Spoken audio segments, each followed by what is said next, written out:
သူမှာကို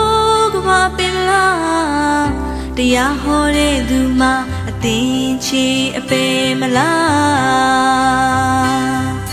သာဓုလို့တော့ချီခေါ်တကဘာပေမလားဘူးတော့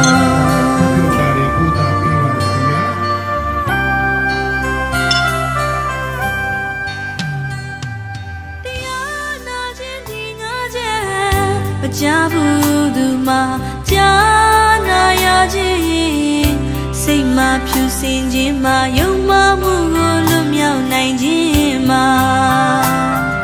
အယူဖြောင်းမှန်စိတ်ကြည်သောနိဗ္ဗာန်လမ်းမှာနော်ဆရာတော်ပြည့်ရန်ကင်းပါစေစိတ်စည်ရဲ့ကြီးကိမာစီကိုစီရဲ့ကိငါသာသနာဝင်ခန္ဓာဝင်ကိုလွယ်ကူစွာဆောင်ရွက်နိုင်ပါစေဆရာတော်သက်တော်ရှိပါစေစိတ်စည်ရဲ့ကြီးကိမာစီကိုစီရဲ့ကိငါသာသနာဝင်ဝင်ကိုလွယ်ကူစွာဆောင်ရွက်နိုင်ပါစေ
ယေဝေကဝေဘုဒ္ဓေပဒနာ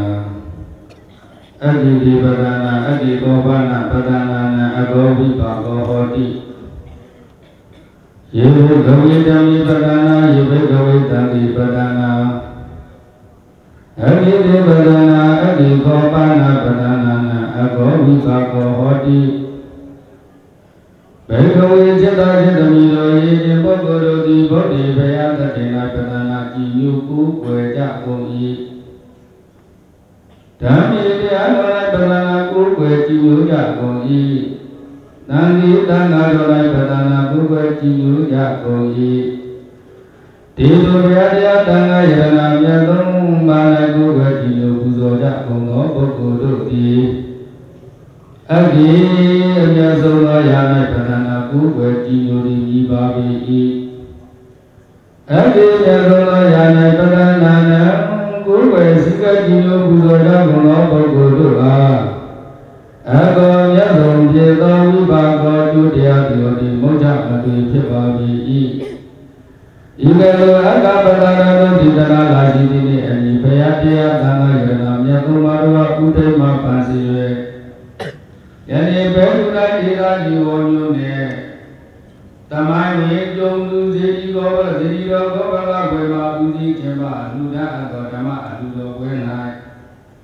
မိမိတို့တပံသမယစိတ်ကာယမှာပိုင်းပြထားသည့်အတိုင်းလူဒန်းရသောဒါနကောင်းမှုကုသိုလ်ကံစေရနာတရဏဂုံသုံးပါးနဲ့တကဝအင်္ဂါ၅တန်ပြည်စုံသောသီလတော်မြတ်တို့ကိုခံယူဆောက်တည်ထိန်းသိမ်းရသောသီလကောင်းမှုကုသိုလ်ကံစေရနာတရားတော်ကိုနာကြားရသောဓမ္မသာဝနာကောင်းမှုကုသိုလ်ကံစေရနာပေါင်းတို့ကြောင့်အာရုံသောတတိတရားဓမ္မပေါင်းတော်ကောင်းတို့သည်ဤနေ့ဤရက်ဤချိန်ကာမစား၍ဘေကတိယကတိဒံကတိယောဂကတိဆိုရင်ကတိအန္တရကတိတို့မှတည်ငြိမ်ကြကုန်ပြီလျက်မိမိတို့အလိုရှိအတောင်းတဉာဏ်တို့ပန်းစင်ရသောလောကီစုဘောဓိစုတို့နှင့်တလုံးတဝါဒီပြည့်စုံနိုင်သောသူတော်စင်သူတော်ကောင်းများဖြစ်ကြပါစေမယံပါတိသံဃာရဘုဒ္ဓဒုက္ခတောမောဒနာထာယတိဒရဏိနာတဟသင်္သတိလံသမာဓိယာမအရှင်ဘုရားတပိတော်များသည်တရဏဂုံသုံးပါးနှင့်ငါးပါးသောသီလတော်မြတ်တို့ကိုခံယူဆောက်တည်ထိန်းသိမ်းပါ၏အလူပေးအလူခံယုတ်နေနာလူယံဝတ္ထုယုတ်အစုဘာတကုညာမမြဲတာအနေဆာဆင်းရဲတာဒုက္ခအစိုးမရအလိုတို့မလိုက်တာအနတ္တသဘောပါတကားဣဒံမေပုံညာနိဗ္ဗာနတပစ္စယောဟောတုအပမတိနအမ္ပါတိထာ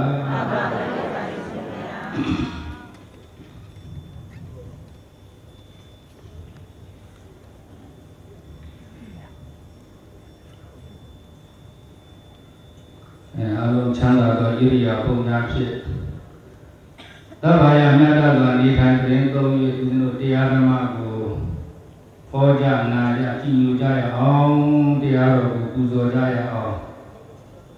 သာသနာတော်နှစ်2569ခုနှစ်ကောဇာတက္ကရာ1389ခုနှစ်တဘောင်းကဆန်း2ရက်ခရစ်နှစ်2026ခုနှစ်ဖေဖော်ဝါရီလ18ရက်ဧဝံဒီတာဒီဝညုနဲ့သမိုင်းကြီးတုံစီတော်ဘောဂဘွဲ့မှာပထမအကြိမ်ဦးစီးကျင်းပလူဒါအပ်တော်ဓမ္မအလူတော်၌ပထမညအနေဖြင့်ယနေ့တရားနာကြွရောက်လာကြတဲ့ဦးဇင်းရဲ့ဓမ္မပေါင်းတော်ကောင်းတို့အား တရားနဲ့ပြန်ပြီးတော့ကျေးဇူးပြုပြီးမယ်ဒါကြောင့်ယနေ့ဦးဇင်းဟောကြားချီးမြှင့်မဲ့တရားကမဟာဓမ္မပါဠဇတ်တော်ဗါရဲဟုတ်ဗျာအဲ့ဒီမဟာဓမ္မပါဠဇတ်တော်ကိုအခြေခံပြီးတော့အသက်ရှိကြောင်းနီလံကောင်းဆိုတဲ့နာမည်နဲ့ဦးဇင်းပြန်ပြီးတော့ကျေးဇူးဆက်ပြီးမယ်တရားရဲ့နာမည်ကဗါရဲတော့အသက်ရှိကြောင်းနီလံကောင်းဒီတရားဓမ္မကိုမဟောကြားပြီးမနာကြားပြီးတရားပိုင်ရှင်ဖြစ်တော်မူသောတပ္ပိလူမြတ်စွာဘုရားအားနမောတတ္တ3ကြိမ်ရုပ်ပတ်ပူဇော်၍ဘုရားရှိခိုးကြရအောင်နမောတတ္တဘဂဝတောအရဟတောသမ္မာသမ္ဗုဒ္ဓါနမောတတ္တဘဂဝတောအရဟတောသမ္မာသမ္ဗုဒ္ဓါနမောတတ္တဘဂဝတောအရဟတောသမ္မာသမ္ဗုဒ္ဓါကဲချမ်းသာသောဣရိယာပုများဖြင့်နေထိုင်တဲ့သုံးပြီးတော့တရားတော်ကိုဟောကြားနာကြားကြည်ညိုကြရအောင်တဲ့7 နာရီထိုး9 နာရီနဲ့52 မိနစ်ဆိုတော့နော်။ဒါမှမဟုတ်9 နာရီရောက်ပြန်လာရှင်ရတော့အဲဒီတရားဟောလိုက်ခဏနာလိုက်ထပ်ဟောလိုက်ကောင်းမှာမဟာဓမ္မပါဠဇတ်အဲ့ဒီမဟာဓမ္မပါဠဇတ်ကိုခြေခံပြီးတော့တရားရဲ့နာမည်ကိုအသက်ရှိကြောင်းနိယံကောင်းဟုတ်လားနောက်ဆုံးဘုန်းကြီးဟောတဲ့တရားတွေမမှတ်မိတာတော့တရားရဲ့ခေါင်းစဉ်လေးတရားရဲ့နာမည်လေးမှတ်မိရင်ကျင့်တတ်တာတော့တယ်မှန်ပါဗျာအသက်ရှိကြောင်းနိယံကောင်းအာရုံတော်ပြုတဲ့ဓမ္မကြီးကျမ်းကျမ်းမာချမ်းချမ်းသာသာနဲ့သာသနာပြုနိုင်မှုအတွက်လောကကောင်းကျိုးဆောင်ရွက်နိုင်မှုအတွက်ဒီမှာဓမ္မပါဠဇတ်တော်မှာအသက်ရှိကြောင်းနိလန်းပြီးမြတ်ဗုဒ္ဓဟောကြားခဲ့တယ်နော်ဦးဇင်းတို့ကတော့ဓမ္မပြီးတော့အားလုံးဖျားပွင့်ခဲ့တဲ့အချိန်နဲ့တွေ့ဆုံခဲ့ကြတယ်လားတွေ့ဆုံခဲ့ရဘူးနော်ဖျားပွင့်တာနဲ့တော့လွဲတယ်ပေါ့ဖျားသာသနာနဲ့တော့ကြုံတာပေါ့နော်ဖျားပွင့်တဲ့အချိန်တွေ့ခဲ့ရလား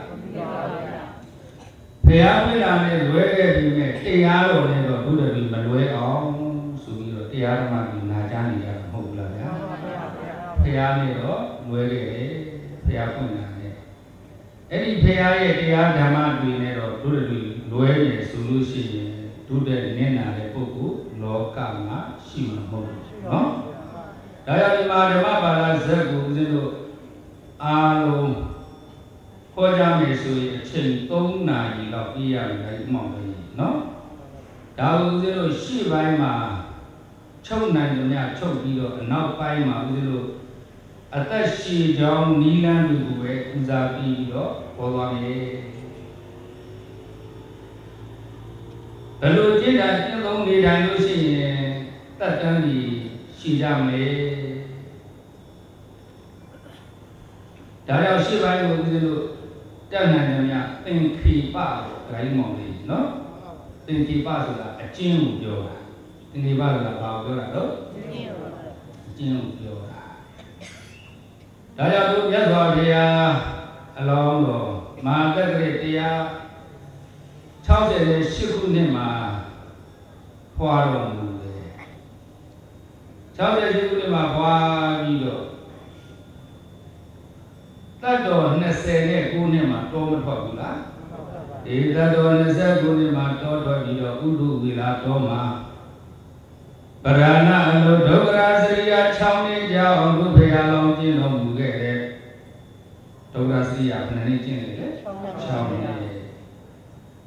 ဒုက္ခစရိယာ6နှစ်ကျင့်ပြီးတော့မဟာတက္ကရာတရား3ခုနဲ့တစုံလာပြည်မှာဘုရားအဖြစ်သို့ရောက်တော်မူတယ်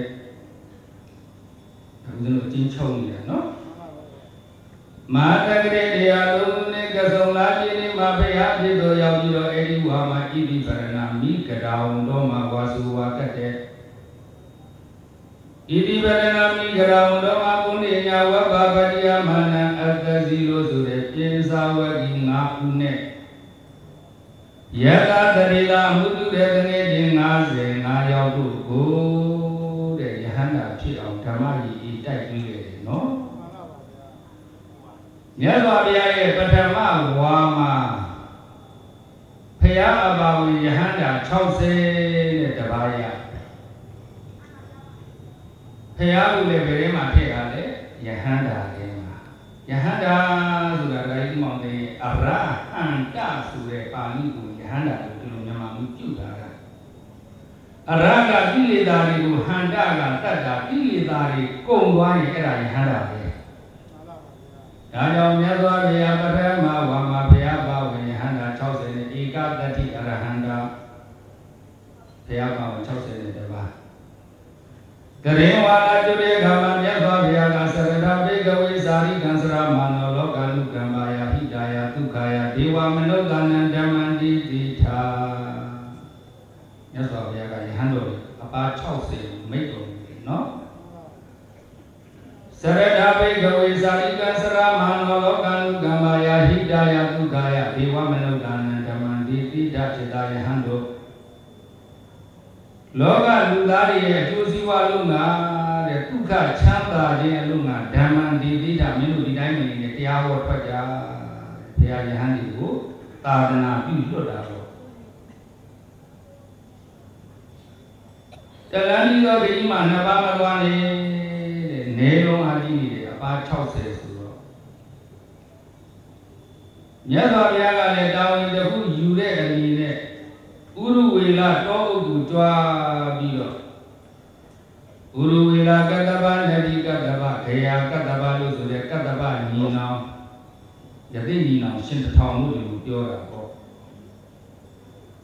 ဥရဝေလာတောမှာနေတဲ့ဥရဝေလာယသိကြီးမှာတပည့်900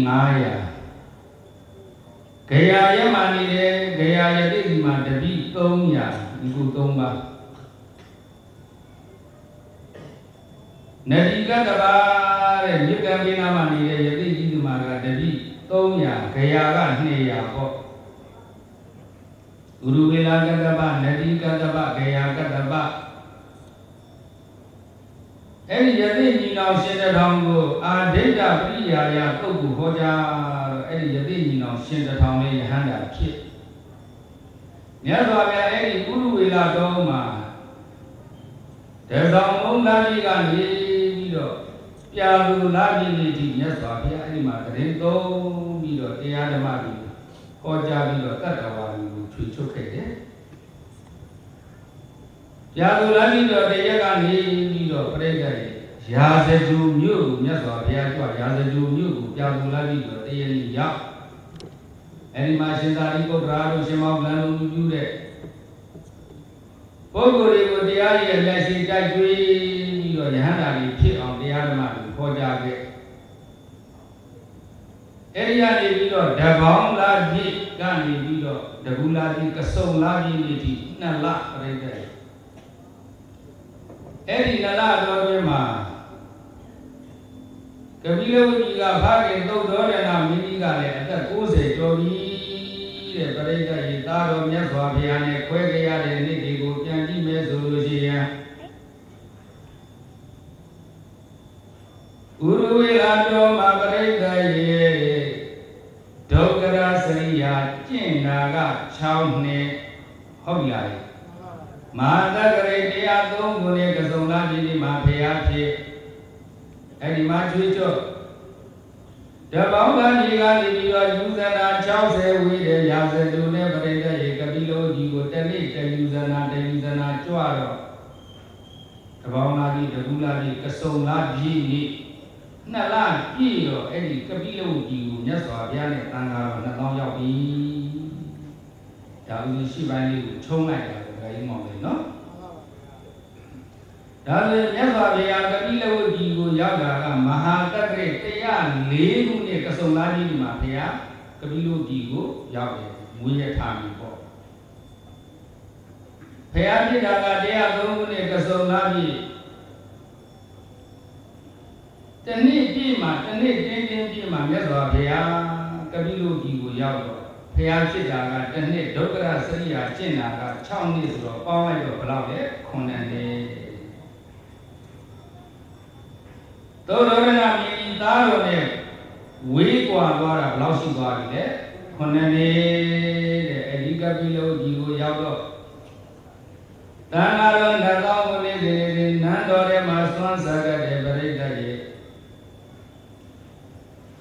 ဦးဇင်းတို့ဆရာတွေကတော့မှန်းစားလိုက်တာပေါ့မြတ်စွာဘုရားကရာဇဂျူကိုပြန်ပြီးဝါဆိုရမယ်ဆိုတော့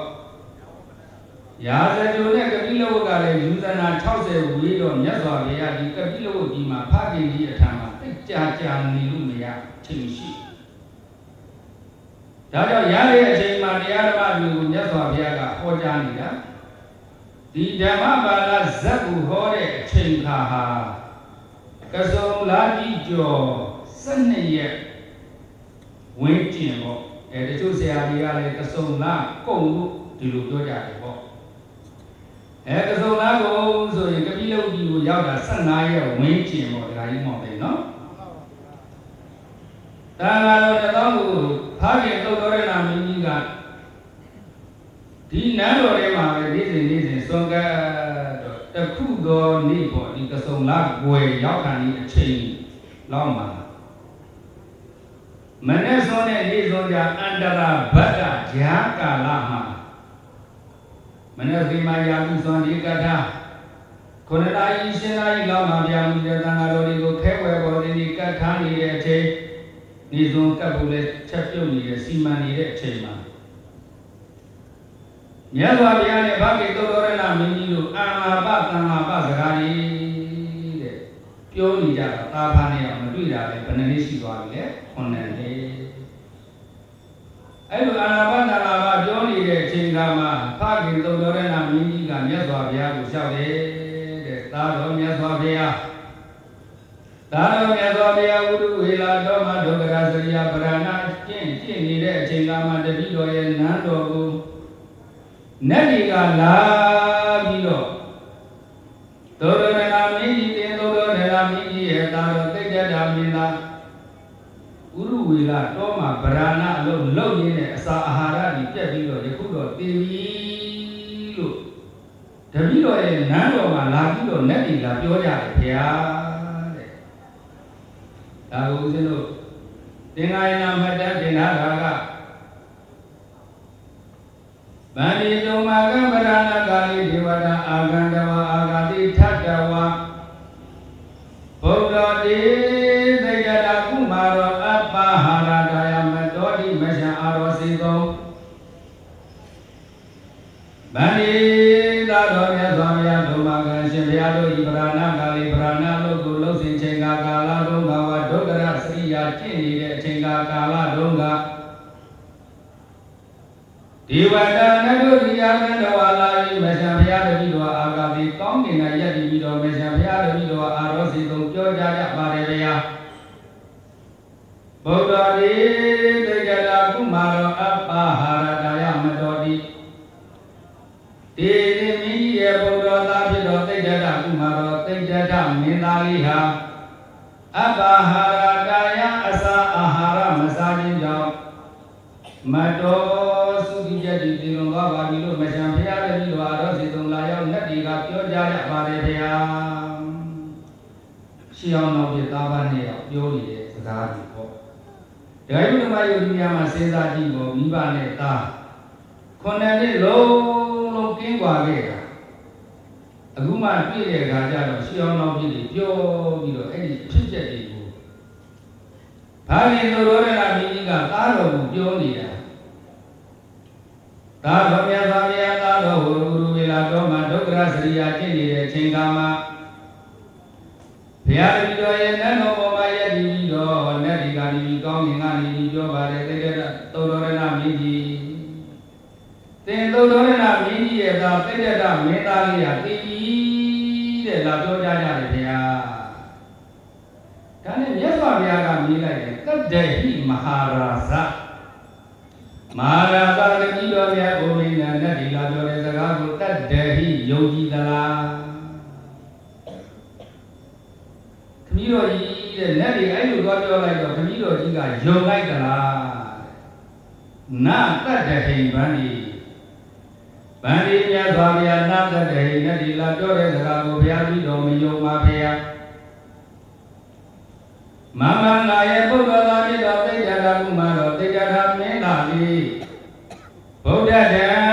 ဖေယဖြစ်ကိုအဘဒဝမရောက်ဘဲနဲ့ပရိနိဗ္ဗာန်တော်နာမပရိနိဗ္ဗာန်မြည်ဒီဝါသိခြင်းမြည်ဒီနတ္တိဘေသောကမှမရှိငါသားဟာဖေယမဖြစ်ပဲနဲ့ဘေသောကမှမသိဘူးလို့တပည့်တော်ဒီလိုပဲရဲရဲတောက်စကားပြောကြလိုက်တယ်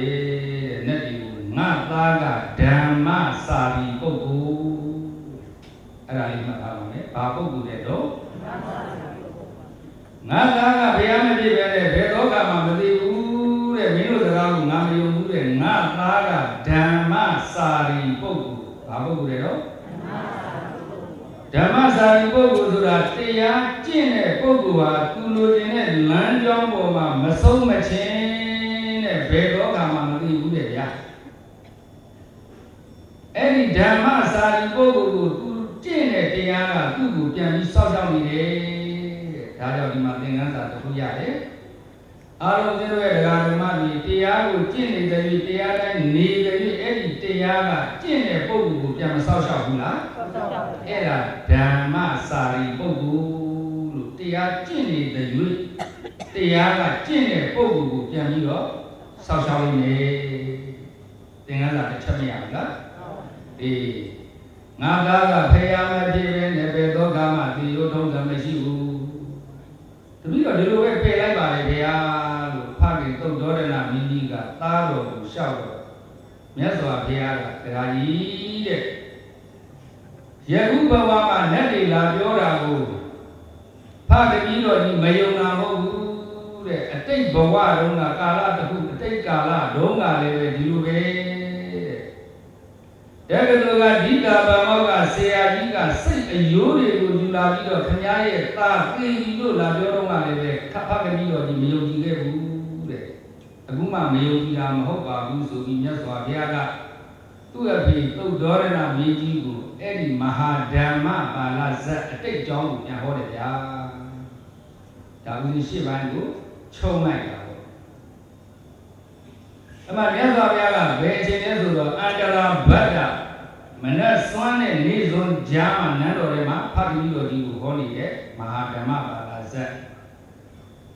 အခုမှလည်းဒီပြောတဲ့စကားကိုဖခင်တော်ကြီးမယုံတာမဟုတ်ဘူးတဲ့အတိတ်ဝိစွာရှိကကာလတုန်းကလည်းပဲမဟာဓမ္မပါဠမျိုးနယ်မှာဖြစ်စဉ်ကာလတုန်းကလည်းပဲတကယ်လို့ဒီမှာသားတော်ကြီးပညာသွားသင်နေတဲ့အချိန်ကမှလည်းဒီတာပါမောက္ခဆရာကြီးကသိရတာသိပြီးဆိုပြီးတော့လာပြောကြတာကိုလည်းပဲသင်သမီးတော်ကြီးမယုံခဲ့ဘူးဆိုပြီးတော့အတ္တိဒီဘာရဏတိယံမြမတ္တိရိဇံကာရိနေကာတိရထေဓမ္မပါဠဂါမောနာမအဟောတိလို့ဆိုပြီးတော့အတိတ်ကြောင်းကြီးမြတ်စွာဘုရားအဲ့ဒီမှာပြန်ဟောတာဗျာအတ္တိဒီဒေဝိသွားလေးကာလတုန်းကဘာရဏတိယံဘာရဏတိပိနာဓမ္မတ္တိဓမ္မရမင်းကြီးရိဇံမင်းအတိပုကာရိနေအုပ်ချုပ်ပြီးရှိသောကာတိရထေကာတိတိုင်း၌ဗာရဏသီမြို့ရဲ့အနီးနားကကာတိတိုင်း၌ဓမ္မပါဠဂါမောနာမဓမ္မပါဠရွာဆိုတဲ့ရွာကြီးဒီအဟောတိရှိခဲ့ဘူးလေဟိုအတိတ်ဝိစွာရှိတာကာလတုန်းကကာတိတိုင်းမှာဓမ္မပါဠလို့ဆိုတဲ့ရွာကြီးရွာရှိခဲ့တယ်တဲ့ရွာနာမည်ကဓမ္မပါဠလေဗျာရွာနာမည်ကဓမ္မပါဠအဲ့ဒီရွာကိုအုပ်ချုပ်တဲ့ပုဂ္ဂိုလ်ကိုလည်းဓမ္မပါဠရွာတကြီးတဲ့သားလေးမွေးဖွားလာတော့လည်းပဲသားလေးကိုဓမ္မပါဠလို့ဒီလိုနာမည်ပေးတာပါဓမ္မပါဠဆိုတာဓမ္မပါဠိတိဓမ္မပါလောဓမ္မတရားကိုပါဠိတိစောင့်ရှောက်တတ်ပါ၏ဣတိတသမထို့ကြောင့်ဓမ္မပါလောဓမ္မပါဠမိပါပြီတရားကိုစောင့်ရှောက်လို့ပါလေတော့ဓမ္မပါဠဒါကြောင့်အဲဒီဓမ္မပါဠရွာကြီးမှာပရိသတ်ရဲ့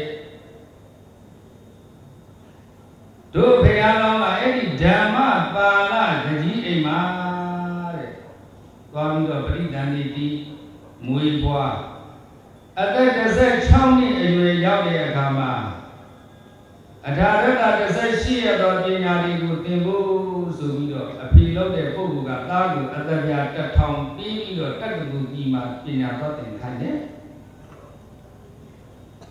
ဉာဏ်ပညာထက်မြက်သည့်အတွက်ကြောင့်သူများတွေ10နှစ်လောက်သင်ရမယ့်ပညာကိုတစ်နှစ်လောက်နဲ့အကုန်လုံးဓမ္မပါဠမင်းသားလေးရဲ့ဒီပညာရက်တွေအကုန်လုံးတက်မြောက်တွန်းကျင်လာတယ်။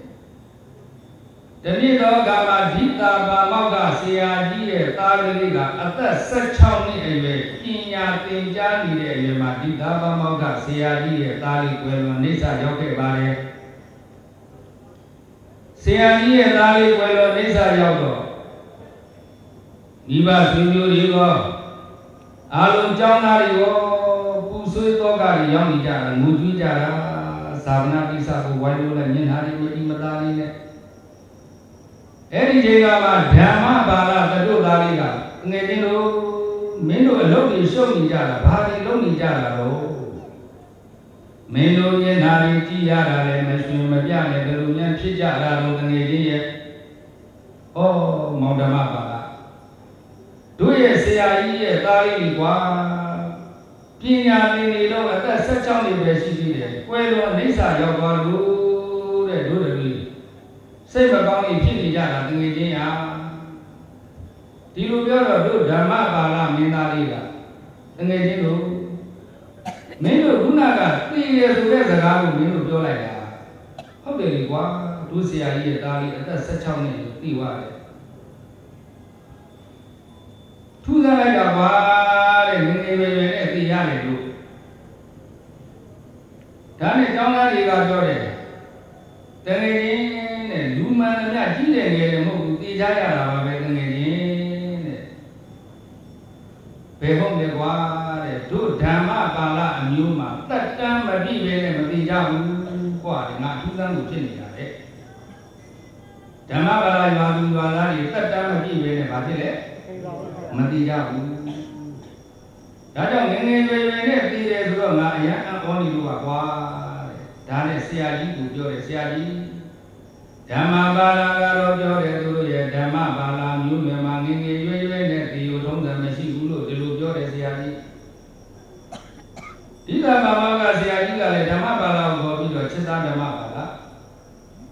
မင်းတို့ဓမ္မပါဠမျိုးနွယ်မှာငငယ်ရွယ်ရွယ်နဲ့ဒီလိုထုံးစံမရှိဘူးဆိုတာဟုတ်ရဲ့လားဟုတ်ပါတယ်ဆရာကြီးအခုဆရာကြီးရဲ့သာတည်တယ်လို့ပြောတော့ကျွန်တော်အရန်ကိုအံ့ဩနေတယ်ဒါဆိုရင်မောင်ဓမ္မပါဠရဲ့မင်းတို့ဓမ္မပါဠမျိုးတွေမှာငယ်ငယ်ရွယ်ရွယ်နဲ့မသိရခြင်းရဲ့အကျင့်တွေကိုမင်းငါ့ကိုပြောပြပါလားအဲ့ဒါတော့ကျွန်တော်တော့မသိဘူးဆရာကြီးတဲ့သိချင်ရွာကူရောက်အောင်သွားပြီးတော့ကျွန်တော်ရဲ့ဖခင်ကြီးတော်ကြီးကိုဆရာကြီးနေပါမသိတာတော့ကျွန်တော်သိတယ်ဘာကြောင့်မသိတာမသိကြတာလဲဆိုတာကိုတော့ကျွန်တော်မသိဘူးဆရာကြီးဒါနဲ့ပရိသတ်ရဲ့ဆရာကြီးလည်းသူ့သားရဲ့ဇာပနာကိစ္စတွေပြီးအောင်လုပ်ပြီးတော့ဇာပနာကိစ္စပြီးတာနဲ့သူ့ရဲ့ဓမ္မပါဠလေးကိုအမောင်းငါခရီးခဏတော့အောင်မဲကွာမင်းဒီကျောင်းသားတွေကိုငါပူဇော်မင်းပညာခဏသင်ထားပြီဒါနဲ့ဆရာကြီးကတပည့်တွေခေါ်တပည့်တခုခေါ်ပြီးတော့ဓမ္မပါဠမျိုးနယ်မှာငယ်ငယ်ရွယ်ရွယ်နဲ့မသိရခြင်းအကြောင်းကိုငါမင်းမယ်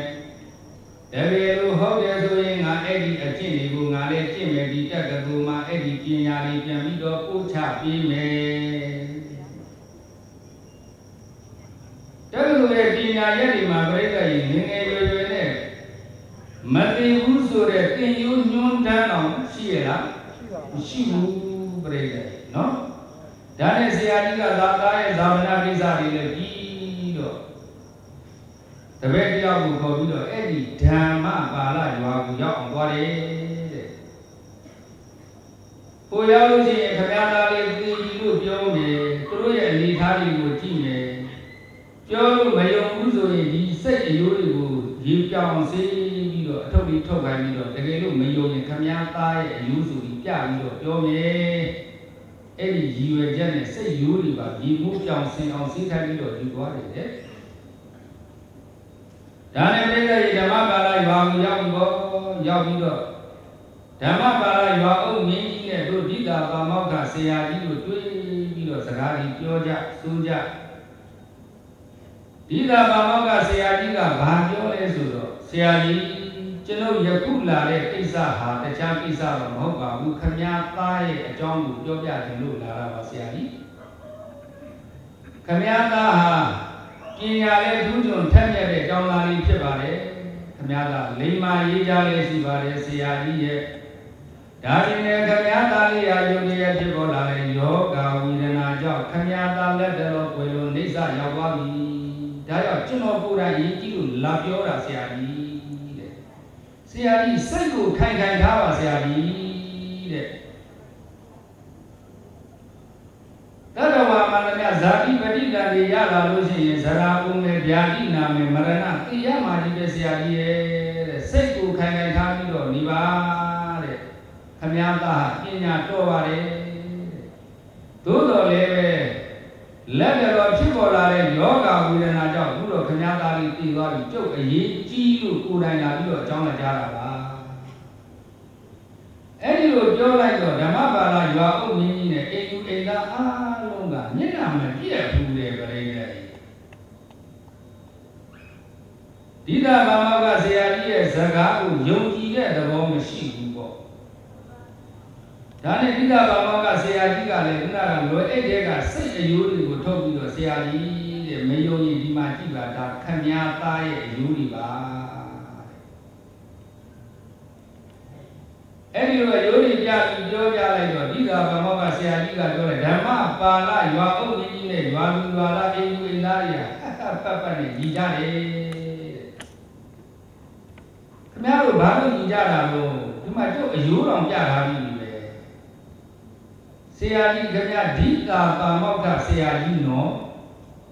ဟုတ်တယ်ဗျာဒီသာပါမောကဆရာကြီးတဲ့မုသာဝါဒတော့ပြောမယ်တော့မထင်ပါဘူးဗျာကျွန်တော်တို့ဓမ္မဘာသာမျိုးမြန်မာငယ်ငယ်ရွယ်ရွယ်နဲ့တေယိုထုံးစံမရှိပါဘူးဆရာကြီးရဲ့ဒါကြောင့်ဆရာကြီးကျွန်တော်သားတည်တယ်လို့ပြောတော့လည်းပဲကျွန်တော်တို့ဘာမှပူဆွေးတော့ကမဖြစ်တယ်လို့ဒီအယိုးတွေပြတော့လည်းပဲကျွန်တော်သားရဲ့အယိုးတွေမဟုတ်ဘူးဆိုတာကျွန်တော်သိပါတယ်ဆရာကြီးဘာဖြစ်လို့လဲကျွန်တော်တို့ဓမ္မဘာသာမျိုးတွေမှာတတ်တမ်းမပြည့်ပဲနေငယ်ငယ်ရွယ်ရွယ်နဲ့တေယိုထုံးစံမရှိပါဘူးဆရာကြီးလို့အဲ့ဒီလိုပြောလိုက်တော့မှဆရာကြီးကသူ့ရဲ့လေညာလေးဓာတ်တွေကိုဝန်ချတောင်းပန်တယ်ဓမ္မဘာသာတော်ဦးကြီးတဲ့ဟုတ်ပါလေဗျာကျွန်တော်သားလေးဟာတက်ဆက်ကြောင်းနဲ့ရွယ်မှာပြီးတော့အားလုံးငိုယူပူဆွေးသောကရောက်နေတဲ့အချိန်မှာခမည်းသားဓမ္မဘာသာတယောက်ရဲ့ဘာမှဖြစ်တဲ့အမှုများမရှိဘူးတဲ့ငယ်ငယ်ရွယ်နဲ့သိနေဆိုတာကိုသူ့စိတ်ထဲမှာအထူးအဆန်းဖြစ်နေတယ်ကျွန်တော်ကမေးတယ်မင်းဘာဖြစ်လို့ထူးထူးဆန်းဆန်းဖြစ်နေတာလဲဆိုတော့ကျွန်တော်တို့ဓမ္မဘာသာမျိုးနွယ်မှာငယ်ငယ်ရွယ်ရွယ်နဲ့သိရိုးထုံးစံမရှိလို့တဲ့အထူးဆန်းဖြစ်လို့ကျွန်တော်အံ့ဩနေတာပါဒါကြောင့်သူပြောတဲ့စကားဟုတ်မဟုတ်ကျွန်တော်သိချင်လို့ကျွန်တော်ကိုယ်တိုင်လာရောက်စုံစမ်းခြင်းဖြစ်ပါတယ်ဆရာကြီးယောဂီရှိအောင်ယောဂီစိတ်ရရိုးတွေကိုရေမိုးပြောင်းစီးကြောပြီးတော့ကျွန်တော်လာပြတာပါဆရာကြီးတို့ကမယုံကြည်တဲ့အပြင်ကိုဟဟပတ်ကြီးကြတယ်ကျွန်တော်လာရခြင်းရဲ့ရည်ရွယ်ချက်ကဓမ္မပါဠိပြောတယ်လို့မှန်တယ်ဆိုလို့ရှိရင်ကျွန်တော်အဲ့ဒီအသက်ရှင်ကြောင်းဒီလန်းကောင်းတွေကိုကျွန်တော်သိယူပြီးတော့ကျွန်တော်ရဲ့တက်ကခုမှာအဲ့ဒီပညာချက်တွေကိုကျွန်တော်ပြန်လည်ပို့ချမယ်ဆရာကြီးတဲ့ဒီဓမ္မမောကဆရာကြီးကဓမ္မပါဠိရောမင်းကြီးကိုပရိသတ်ရင်မေကွန်းဒီမေလို့ဒီအတွက်ကြောင့်ဂိတိဝတ္တံကိမ္ပါဏဗြဟ္မစရိယံဂိတိဝတ္တံကိမ္ပါဏဗြဟ္မစရိယံကိတ္တသူစိဏတအယံဝိပါကောအခါဟိမေပြမနာဣတမထံတသမာဟိတုံမံဂဟရဏမိယရိမိဘုန်းကြီးလေးဗျာမနာဓမ္မပါဠိရွာဟုမင်းဒီတင်ရဲ့ဂိတိဝတ္တံကိမ္ပါဏဗြဟ္မစရိယံအတ္တရှိကြောင့်ဒီလံကောင်းဆိုတာကိဝတ္တံကိမ္ပါဏဗြဟ္မစရိယံဘလူမြတ်သောအကျင့်တွေကိုကျင့်လို့သင်တို့ဓမ္မပါဠိမျိုးတွေမှာငယ်ငယ်ရွယ်ရွယ်နဲ့သိယူထုံးစံမရှိကြတာလေတဲ့ဘလူအကျင့်တွေကြောင့်ငယ်ငယ်ရွယ်ရွယ်နဲ့မသိတာလေ ဒါဆိုရင်ဒီမှာဓမ္မပါဠိရွာအုပ်ကြီးကငယ်ငယ်ရွယ်ရွယ်နဲ့မတရားခြင်းရဲ့အကျင့်တွေကိုဓိတာပါမောက္ခဆရာကြီးကိုပြောပြမယ်။ဦးဇင်းတို့တရားဟောတရားနာကြတဲ့ပုဂ္ဂိုလ်တွေကလည်းပဲဓမ္မပါဠိရွာအုပ်ကြီးအသက်ရှည်ကြောင်းနီလာကောင်းတွေကိုပြောတာကိုလည်းဦးဇင်းတို့ကနာကြားပြီးတော့လိုက်နာမယ်ကျင့်သုံးမယ်ဆိုလို့ရှိရင်ဓမ္မစာရီပုဂ္ဂိုလ်တွေမဖြစ်ဘူးလားဗျာဖြစ်ပါတယ်ဓမ္မစာရီပုဂ္ဂိုလ်ကိုဓမ္မကပြန်ပြီးတော့မဆောက်ရှောက်ဘူးလားဗျာဆောက်ရှောက်လိမ့်မယ်ဒါကြောင့်ပိဋိဝတ္တံကိပါဏဓမ္မစရိယံဆရာကြီးရဲ့ဆရာကြီးတို့ရဲ့သက်ရှိကြောင်းအကျင့်ဆိုတာဘယ်ဟာတွေပါလဲဂိဏသုစိဏတာယံဝိဘာသောအယံဤတို့အတ္တအယွယ်ငယ်ငယ်ရွယ်ရွယ်နဲ့မသိပဲတတ္တံပြီးမှနေရတတ္တံပြီးနေပြီးမှသိရခြင်းဤကိကဟိတုတဲ့ဘလို့အကြောင်းကြောင့်ပါလဲအခါဤဒီဗျမနဧဓမ္မတဓမ္မနာရွာအုပ်ဒီဧဓမ္မတအဲ့ဒီလိုငယ်ငယ်ရွယ်ရွယ်နဲ့မသိပဲနဲ့တတ္တံပြီးမှသိရခြင်းရဲ့အကြောင်းတွေကိုအခါဤပြောကြားပြီးပါကာဓမ္မဘေယောတုမတေကိုယခုနေဓမ္မပါဠိမျိုးတွင်၌ဒဟရာငေရသောပုဂ္ဂိုလ်တို့သည်နာမီယရိနာမီယံတိဘာကြောင့်မသိကြလာလဲရဲ့လို့ဘုဇေကဝတိလူကြီးနဲ့မိတော်မူလိုက်ပါ၏တည်း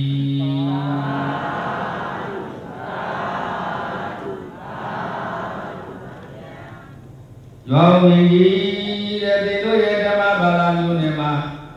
ငယ်ငယ်ရွယ်ရွယ်နဲ့ဘာကြောင့်မသိကြတာလဲတတ္တံပြီးမှသိကြရတာလဲ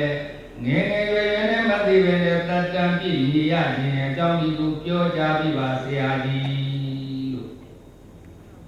ဒီတာဘာမောကဆရာကြီးကမေးလိုက်တော့ဓမ္မပါဠိရွာအုပ်မင်းကြီးကပြန်ကြည့်တယ်ဗျာအာဇရိယ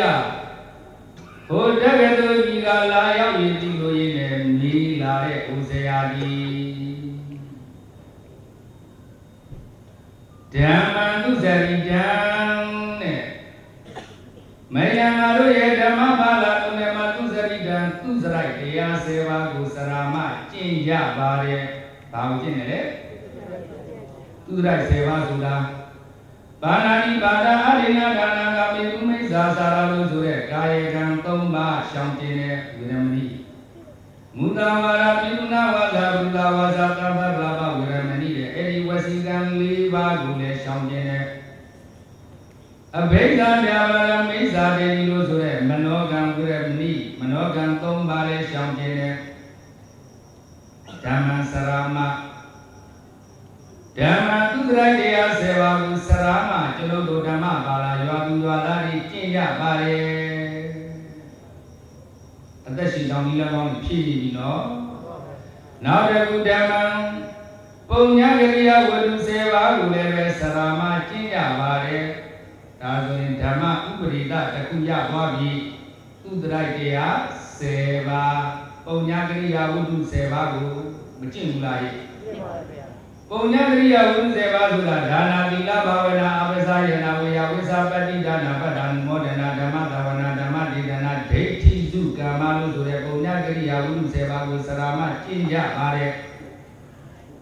သူတရိုက်တရား7ပါးပုံညာကရိယာဝတ္ထု7ပါးကိုဘာလို့လဲကျင့်တယ်တဲ့ကျွန်တော်တို့ဓမ္မပါဠိရွာသူရွာသားတွေဟာနောက်တစ်ခု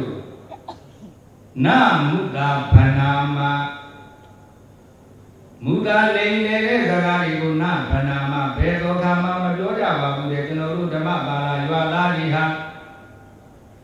ပရိသတ်ဓမ္မပါဠိရွာသူရွာသားတွေကလိန်ညာပြီးတော့လေဘယ်သောခါမှမပြောဘူးဓမ္မစရမနာမူတာဗနာမရဲ့ပါပါဏိကမ္မဏိပရိဝေဇယမပါပါဏိကမ္မဏိပါပကမ္မလို့ပြောတဲ့မကောင်းတဲ့အကုသိုလ်တွေကိုလည်းပဲအနုပရိဝေဇယမဝေယာကနေပြီးတော့ရှောင်ရှားကြပါတယ်မကောင်းတဲ့အလုပ်တွေဆိုရင်လည်းဗာဖြစ်တယ်ဝေယာကနေပြီးတော့ရှောင်ရှားကြတယ်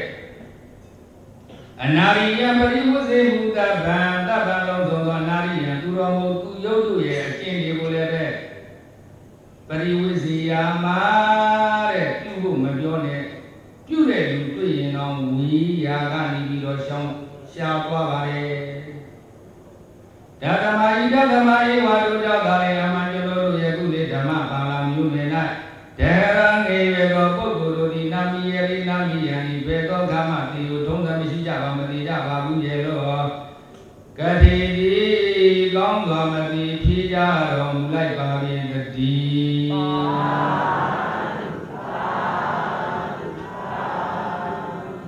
ဒါဆိုပရိသတ်၏အသက်ရှိကြောင်းနိလန်းကောင်းသူစရိုက်တရား10ပါးကိုကျင့်တယ်ဟုတ်လားပုံညာကိရိယာဝု10ပါးကိုလည်းကျင့်တယ်မူသားစကားမပြောဘူးဟုတ်လားသူတော်မို့သူရုပ်တို့ရဲ့အကျင့်ကိုကျင့်ဖို့နေနေတာလားတဲ့လုံးနေတဲ့ပုံကိုယ်တွေတွေ့ရင်တော့ဝေးရာကနေပြီးတော့ဗာဖြစ်လေရှောင်သွားတယ်ဒါပေမဲ့တရားနာပရိသတ်တို့အနေဖြင့်လည်းဒါတွေကရှောင်ရတာခက်ရလားခက်ပါဘူးဗျာမခက်ဘူးနော်ဟုတ်လားမခက်ပါဘူးဗျာဒါကြောင့်မုဒ္ဒနာမုဒ္ဒဗနာမမုဒ္ဒမပြောဘူးတဲ့မုဒ္ဒတစ်လုံးမှကြည့်ပြီးပြိတ္တတယောက်နဲ့တယောက်ချစ်ချင်းတွေလည်းမပြတ်သွားနိုင်ဘူးလားပြတ်သွားနိုင်တယ်စေသမဏတို့ကြည့်ပြီးဘုရားကလာဆွဆွဲဟုတ်လားဒုက္ခတွေမရောက်သွားဘူးလားရောက်သွားပါဗျာဒီဒါတော့ဓမ္မပတိသတစ်ခုဒီမှာရသွားပြီ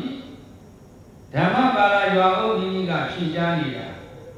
သူစရိုက်တရား10ပါးကိုကျင့်တယ်ပုံညာကိရိယာဝု10ပါးကိုပွားများတယ်မုဒ္ဒစကားကိုမပြောဘူးသူတော်မို့သူရုပ်တို့ရဲ့အကျင့်တွေကိုမပြောသည့်အတွက်ကြောင့်မလုပ်သည့်အတွက်ကြောင့်ကျွန်တော်တို့ဓမ္မပါဠိမျိုးတွေမှာငငယ်ရွယ်နဲ့မသိဘူးတဲ့တန်ဖိုးရှိလားမရှိဘူးလားဗျာရှိပါတယ်ဗျာအဲ့ဒီပညာရဲ့ဒီတက္ကသိုလ်မှာသင်ရတာဗျာမသင်ဘူးဗျာဟုတ်လားဟဲ့ဒါကြောင့်ဓမ္မသရမဏမုသဗနာမပပါဏိကမဏိပရိဝိဇေယမ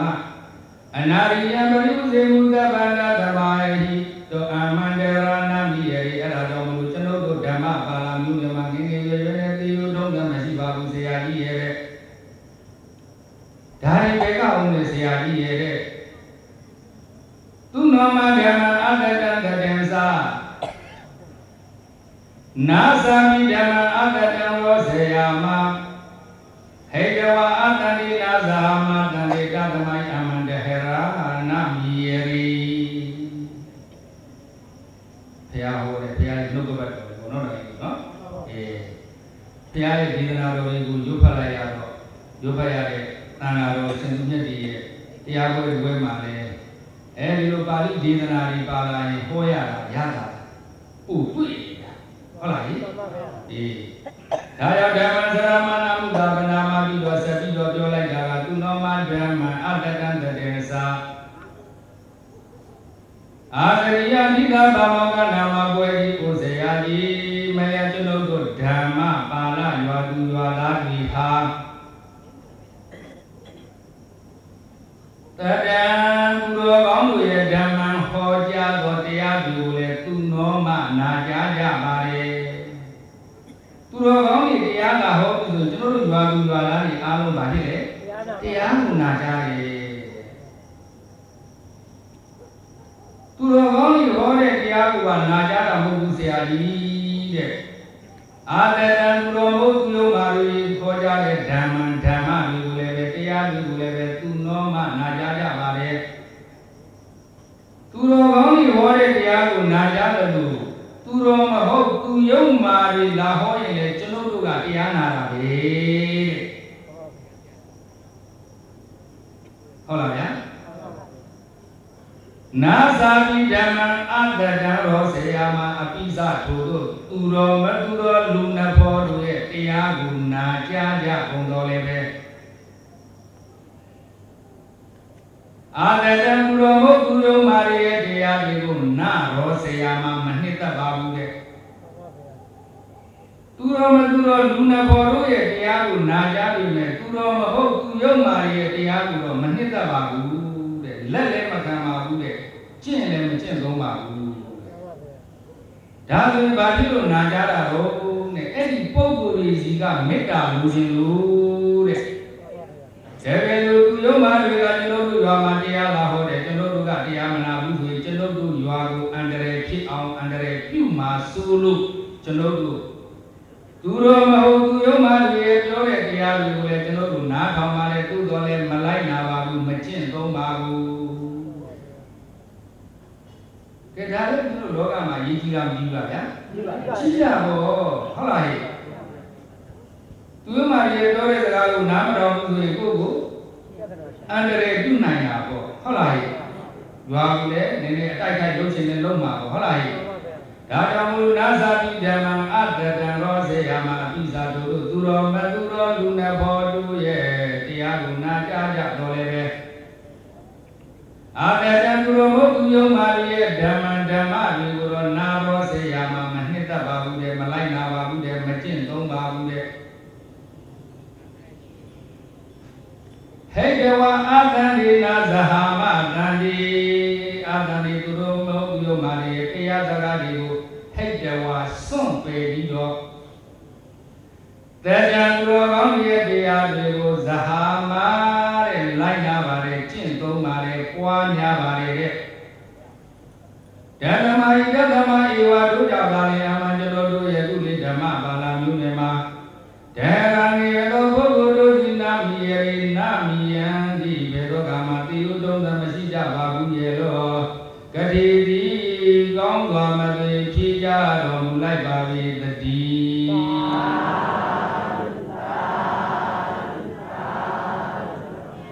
ဦးဇင်းတို့ဒီဒေသနာနဲ့ဆက်လွယ်နေတဲ့အစာပလာတွေကိုတော့ဦးဇင်းတို့တက်နိုင်ဆုံးချုံးလိုက်တယ်ဒီဒေသနာကြောယူဖို့ပဲဦးဇင်းတရားဓမ္မတွေကိုပြန်ပြီးတော့လက်ဆင့်ကမ်းနေတယ်ဟုတ်လားဒါဆိုရင်နဗတ္တိဓမ္မဥပဒေတာတခုကပါတဲ့တော့သူတော်ကောင်းတွေဟောကြားတဲ့တရားတွေကိုလည်းနာကြတယ်မသူတော်တွေရဲ့တရားကိုလည်းနာကြတယ်သို့တော်လည်းမသူတော်တွေရဲ့တရားကိုလိုက်လည်းမလိုက်နာဘူးနှိမ့်လည်းမနှိမ့်တတ်ပါဘူးဟုတ်လားသူတော်ကောင်းတွေဟောကြားတဲ့တရားတွေကိုတော့ဘယ်တော့မှမပြစ်ပေပါဘူးတဲ့အဲ့ဒါကြောင့်မို့လို့လည်းငငယ်ရွယ်ရွယ်နဲ့မတိရတာပါနောက်တစ်ခါဩဘေဝဒါနသုမနာဘဝမန္တရာမိဝေယတမနာဘဝမှာဒတဝမိဝေနာနုတဘာမပိသတဓမ္မိအမန္တဟရာနာမိယေအာရိယာနိကဘာဝကနာမဘွယ်ကြီးကိုဆရာကြီးမယံကျွန်တော်တို့ရဲ့ကုလေဓမ္မဘာလာမျိုးတွေမှာဓမ္မဘာလာအမျိုးကြီးဟာဘုဘေဝဒါနသုမနာဘဝမှာကုသိုလ်ကောင်းမှုတစ်ခုပြုရတော့မယ်ဆိုလို့ရှိရင်မပြုခင်တည်းကကြိုတင်ပြီးတော့ဝမ်းမြောက်ဝမ်းသာဖြစ်နေကြတယ်တဲ့တခြားမှတ်ပြီနော်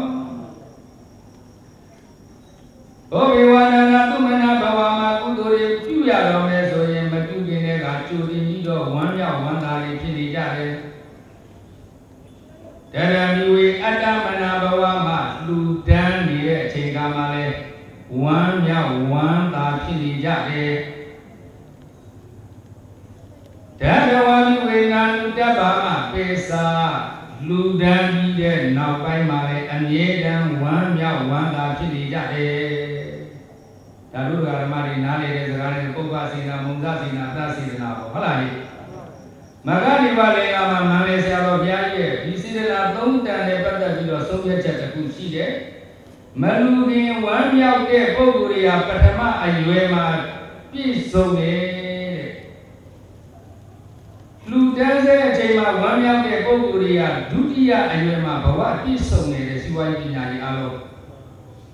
လူတန်းကြီးတဲ့နောက်ပိုင်းမှာဝမ်းမြောက်တဲ့ပုဂ္ဂိုလ်တွေဟာတတိယအရွယ်မှာဗာဖြစ်လေဘဝပြည့်စုံနေတဲ့ဒါဆိုရင်မလူကြံမောလူတန်းတဲ့အချိန်ကိုလူပြီးတဲ့နောက်တော့ဝမ်းမြောက်နိုင်တယ်ဆိုလို့ရှိရင်ဘဝတစ်ခုလုံးပြိတ္တရဲ့မပြည့်စုံလားပြည့်စုံတယ်ဒါကြောင့်မို့လို့ဆရာကြီးကျွန်တော်တို့ဓမ္မဘာသာမြို့နယ်မှာရှိတဲ့ရွာသူရွာသားတွေကကုသိုလ်ကောင်းမှုတွေပြုရတော့မယ်ဆိုရင်ကြိုတင်ပြီးတော့ဝမ်းမြောက်ဝမ်းသာတွေဖြစ်ကြပါလေဆရာကြီးရဲ့လူတန်းတဲ့ခြေကမှလည်းကျွန်တော်တို့ရွာသူရွာသားတွေကဝမ်းမြောက်ဝမ်းသာဖြစ်ကြတယ်လို့လူတန်းပြီးတဲ့နောက်ပိုင်းမှာလည်းအမြဲတမ်းဝမ်းမြောက်ဝမ်းသာဖြစ်ကြပါလေဆရာကြီးရဲ့ဓမ္မဤဓမ္မဤဝါတို့ကြောင့်သာလေအမှန်ကျွန်တော်တို့ရဲ့ကုလေဓမ္မဘာလာမျိုးနဲ့မှာဓမ္မငေရသောပုဂ္ဂိုလ်တို့ဒီနာမီယေနာမီယေဒီဘေတော့ကမှာတိယုထုံးတယ်မရှိပါဆရာကြီးဒါလည်းဦးဇင်းတို့တရားဟောတရားနာကြတဲ့ပုဂ္ဂိုလ်တွေဒါလည်းကျင့်ရမယ်ကျင့်စဉ်တခုမဟုတ်လားဗျာလောကတက္ကသိုလ်တွေမှာဒီကျင့်ဝတ်တွေဒီပညာတွေသင်ပြီးရလားတက္ကသိုလ်ဒီမှာမရှိလို့ဒီတာသာဘောက်ကဆရာကြီးကဒီပညာ ညာရက်တွေကိုဓမ္မပါဠိရွာမှာသင်ကြားနေတာမဟုတ်ဘူးလားဓမ္မပါဠိရွာမှာသင်ကြားသွားတဲ့ပညာတွေကိုတက္ကသိုလ်မှာပြန်ပြီးတော့မလုပ်နဲ့ပြန်ပို့ချမှာဟုတ်လားဗျာဓမ္မပါတက္ကသိုလ်မှာမရတဲ့ပညာကိုဓမ္မပါဠိရွာမှာမရနိုင်ဘူးလားဗျာဒါဆိုရင်ဒီတရားနာကြတဲ့ဘုရားဓမ္မတွေကဖျားပွင့်တဲ့အချိန်နဲ့လွဲခဲ့ပြီးမဲ့တရားလေးပွင့်နေတဲ့အချိန်နဲ့တော့မစုံဘူးလားဗျာဟုတ်ပါဗျာဒါတို့တော့အမြတ်ပဲဟုတ်ရဲ့လားဖျားနဲ့ပွင့်တာကိုလွဲပြီးတရားနဲ့ပါထပ်လွဲမယ်ဆိုရင်တို့တဲ့နေတာတဲ့ပုဂ္ဂိုလ်လောကမှာရှိပါတော့လားရှိတော့ပါဗျာမရှိဘူးဒါကြောင့်မို့လို့ဒီမှာဓမ္မပါဠိရွာအောင်မင်းကြီးကပရိသေဒီတာဗမောကဆရာကြီးကိုပြောနေပြီကျွန်တော်တို့တော်လူလာလာရာရဲ့လူကုသိုလ်ကောင်းမှုပြုတဲ့အခါမှာစေတနာသုံးတန်ပြဋ္ဌာန်းပြီးတော့လူနိုင်သည့်အတွက်ကြောင့်ငယ်ငယ်ရွယ်ရွယ်နဲ့ကျွန်တော်တို့ဓမ္မဘာသာမျိုးနယ်မှာဒီလိုသုံးတန်မရှိပါဘူးဆရာကြီးဒီရင်ဘေကအောင်တဲ့ဆရာကြီးရဲ့တမဏိမေကံဗျာမဏိအတိကိသာဝိပကိယာသနတိတလိတေ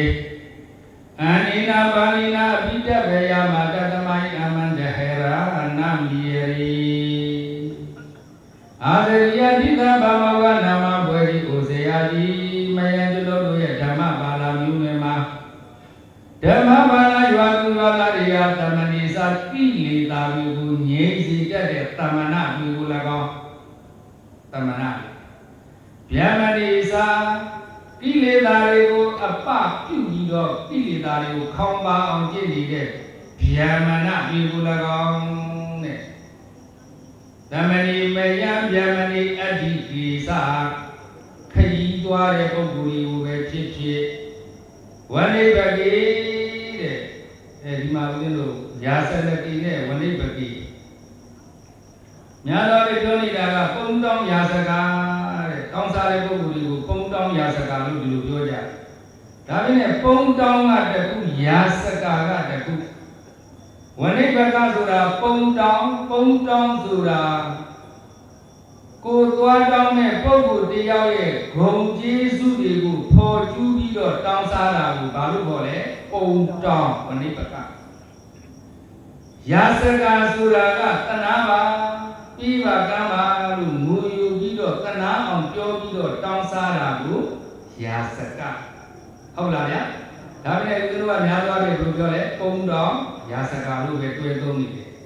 ဒါပေမဲ့ပြိဿရေပုံတောင်းနဲ့ရာဇကာတူလားတူပါဘူးပုံတောင်းဆိုတာအလူရှင်တဦးရဲ့ဂုဏ်ကျေးဇူးတွေကိုထုတ်ဖော်ပြီးပြောပြီးတော့တောင်းတာကိုဗါတဲ့တော့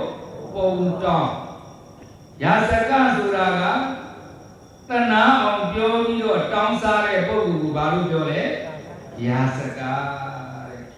ဒါကြောင့်ကျွန်တော်တို့ဓမ္မပါဠိရွာသူရွာသားတရားပုံတော်မျိုးပဲဖြစ်ရာဇကာတွေကိုပဲဖြစ်ဖြစ်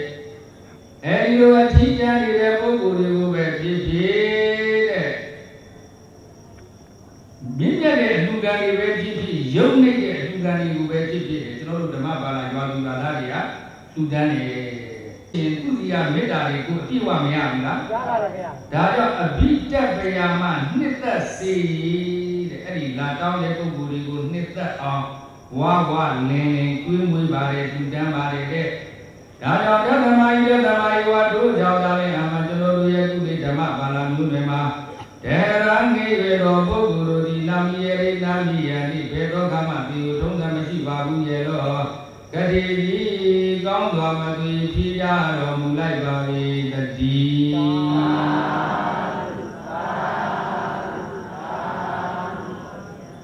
နောက်တစ်ချက်ကသမဏပဲဖြစ်ဖြစ်ဗျာမဏပဲဖြစ်ဖြစ်ပုံတောင်းပဲဖြစ်ဖြစ်ရာဇကပဲဖြစ်ဖြစ်လာတောင်းရင်တဲ့အကုန်လုံးအယုတ်အလက်အမျက်မရွေးပဲနဲ့ပေးယူပါတယ်ဒါလည်းဒီလိုတရားဓမ္မတို့သတိထားရမှာပဲနော်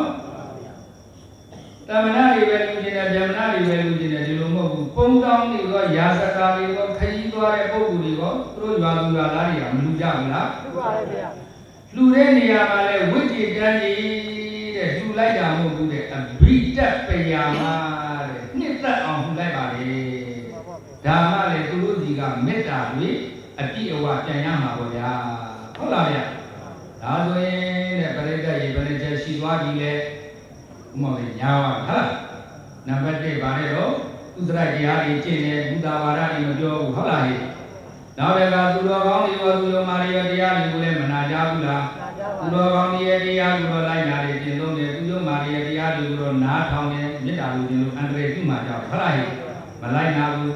နောက်လည်းကုသိုလ်ကောင်းမှုပြုတဲ့အခါမှာမလူငင်းလူတန်းတဲ့အချိန်ကမှလူတန်းကြီးတဲ့နောက်ပိုင်းမှာလည်းဝမ်းမမြောက်ဘူးလားဒါလည်းကျင့်ရတာလွယ်လားမလွယ်ဘူးလားလွယ်နောက်လည်းဘုံတော်ရာဇဂတွေပဲဖြစ်ဖြစ်သမဏဗျမနာတွေပဲဖြစ်ဖြစ်တောင်းတဲ့ပုဂ္ဂိုလ်ရှိရင်အဘိဓမ္မာမှာတက်သက်အောင်ပြုဝေလူတန်းတယ်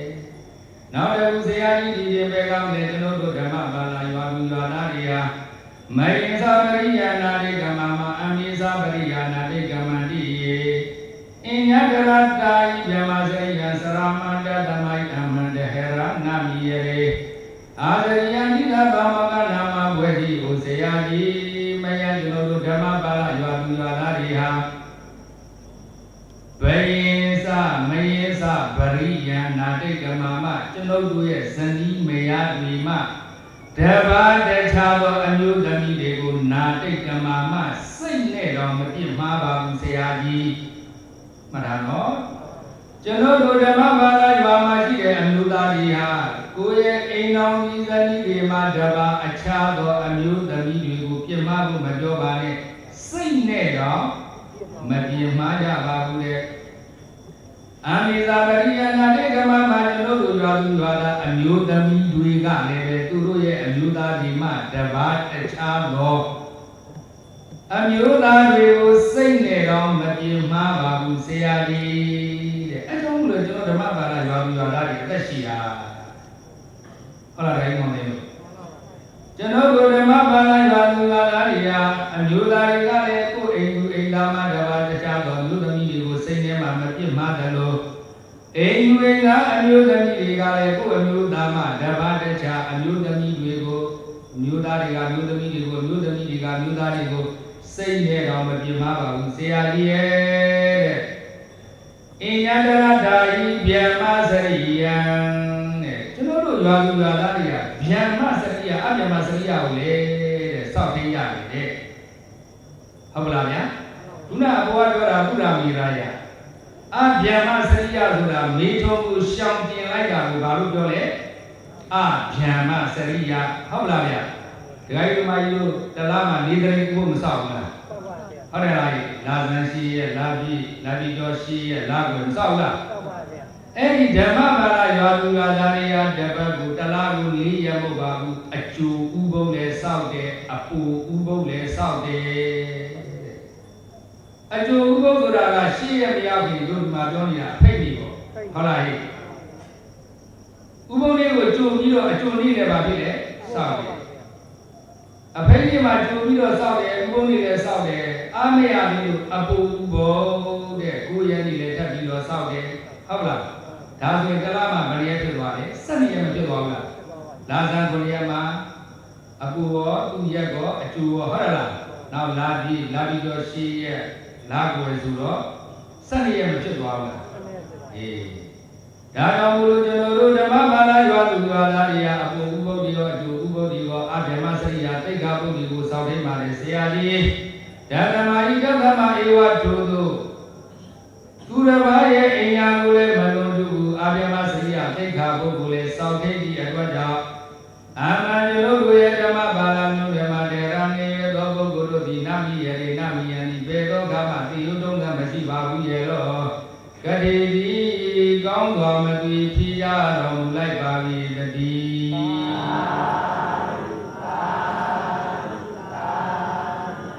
အခုထမယမှာကပါလေကာမဂုဏ်ကိုလွန်လွန်ကျူးကျူးပြစ်မှားစော်ကားမှုမရှိဘူးဟုတ်လားအာဗျမစရိယကိုလည်းစောင့်ထိန်တယ်ဒီလိုမဟုတ်လားဆရာကြီးရဲ့ပါဏာတိပါဒဝိရမမတ္တိလောကီအဒိဉ္ပရိဝဇယမအမေဇာဘာနောပိမုဒ္ဒဗနာမတသမိုင်းအမန္တဟရနာမီယေအာရယတိတဗမောကနာမပွဲကြီးကိုဆရာကြီးမေယံမျိုးတို့ရဲ့ကုလေဓမ္မဘာသာရွာသူရွာသားတွေဟာပါဏာတိပါဒဝိရမမသူတစ်ပါးရဲ့အတ္တကိုဘယ်သောခါမှမတတ်ပါဘူးတဲ့ဟုတ်လားဗျာဘာနာတိပါဒဝိရမမတတ်ပြီးသူတစ်ပါးရဲ့အတ္တကိုကျွန်တော်တို့ရွာသူရွာသားတွေကဘယ်တော့မှမတတ်ပါဘူးတဲ့လောကီအ အာဒိဏပရိဝဇယမဒီလောကမှာသူတစ်ပါးရဲ့ပစ္စည်းဥစ္စာကိုလည်းကျွန်တော်တို့ရွာသူရွာသားတွေဘယ်တော့ခါမှမကူဘူးတဲ့အမိစ္ဆပါသေဤတရားကိုလည်းကျွန်တော်တို့ရွာသူရွာသားတွေတဝုတရားမျှမတော့ကြပါဘူးနောဘိမုဒ္ဒဗန္နာမလိန်ညာ၍လည်းဘယ်တော့ခါမှမပြောပါဘူးတဲ့ဓမ္မဤဓမ္မယေဝတို့ကြောင့်သာလေအမှန်ကျွန်တော်တို့ရဲ့ပါဠိကုလေဓမ္မပါဠိမျိုးတွေမှာဒေရငိဘေသောပုဂ္ဂိုလ်တို့ဒီနာမီယေရိနာမီယံဒီဘေသောကမတိယထုံးတယ်မရှိပါစေရကြီး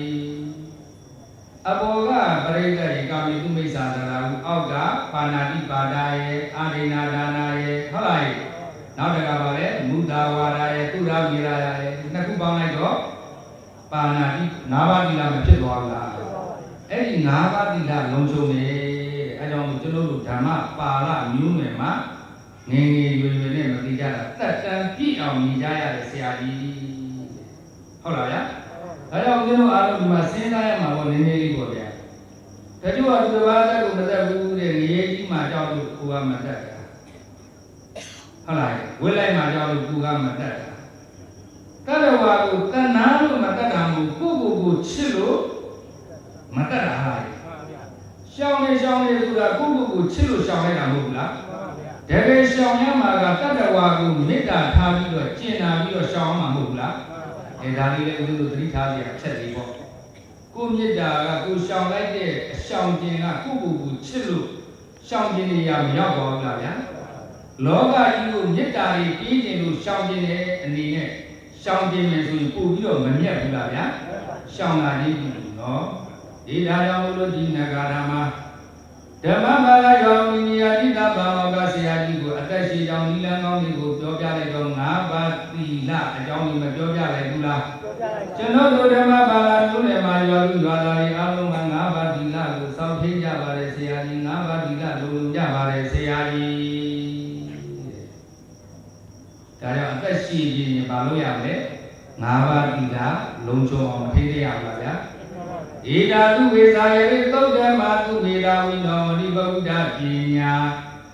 ဘဝတုဒ္ဓဝေရကုနောသာဝန္တိကသမိုက်အမန္တဟရာနာမီယေ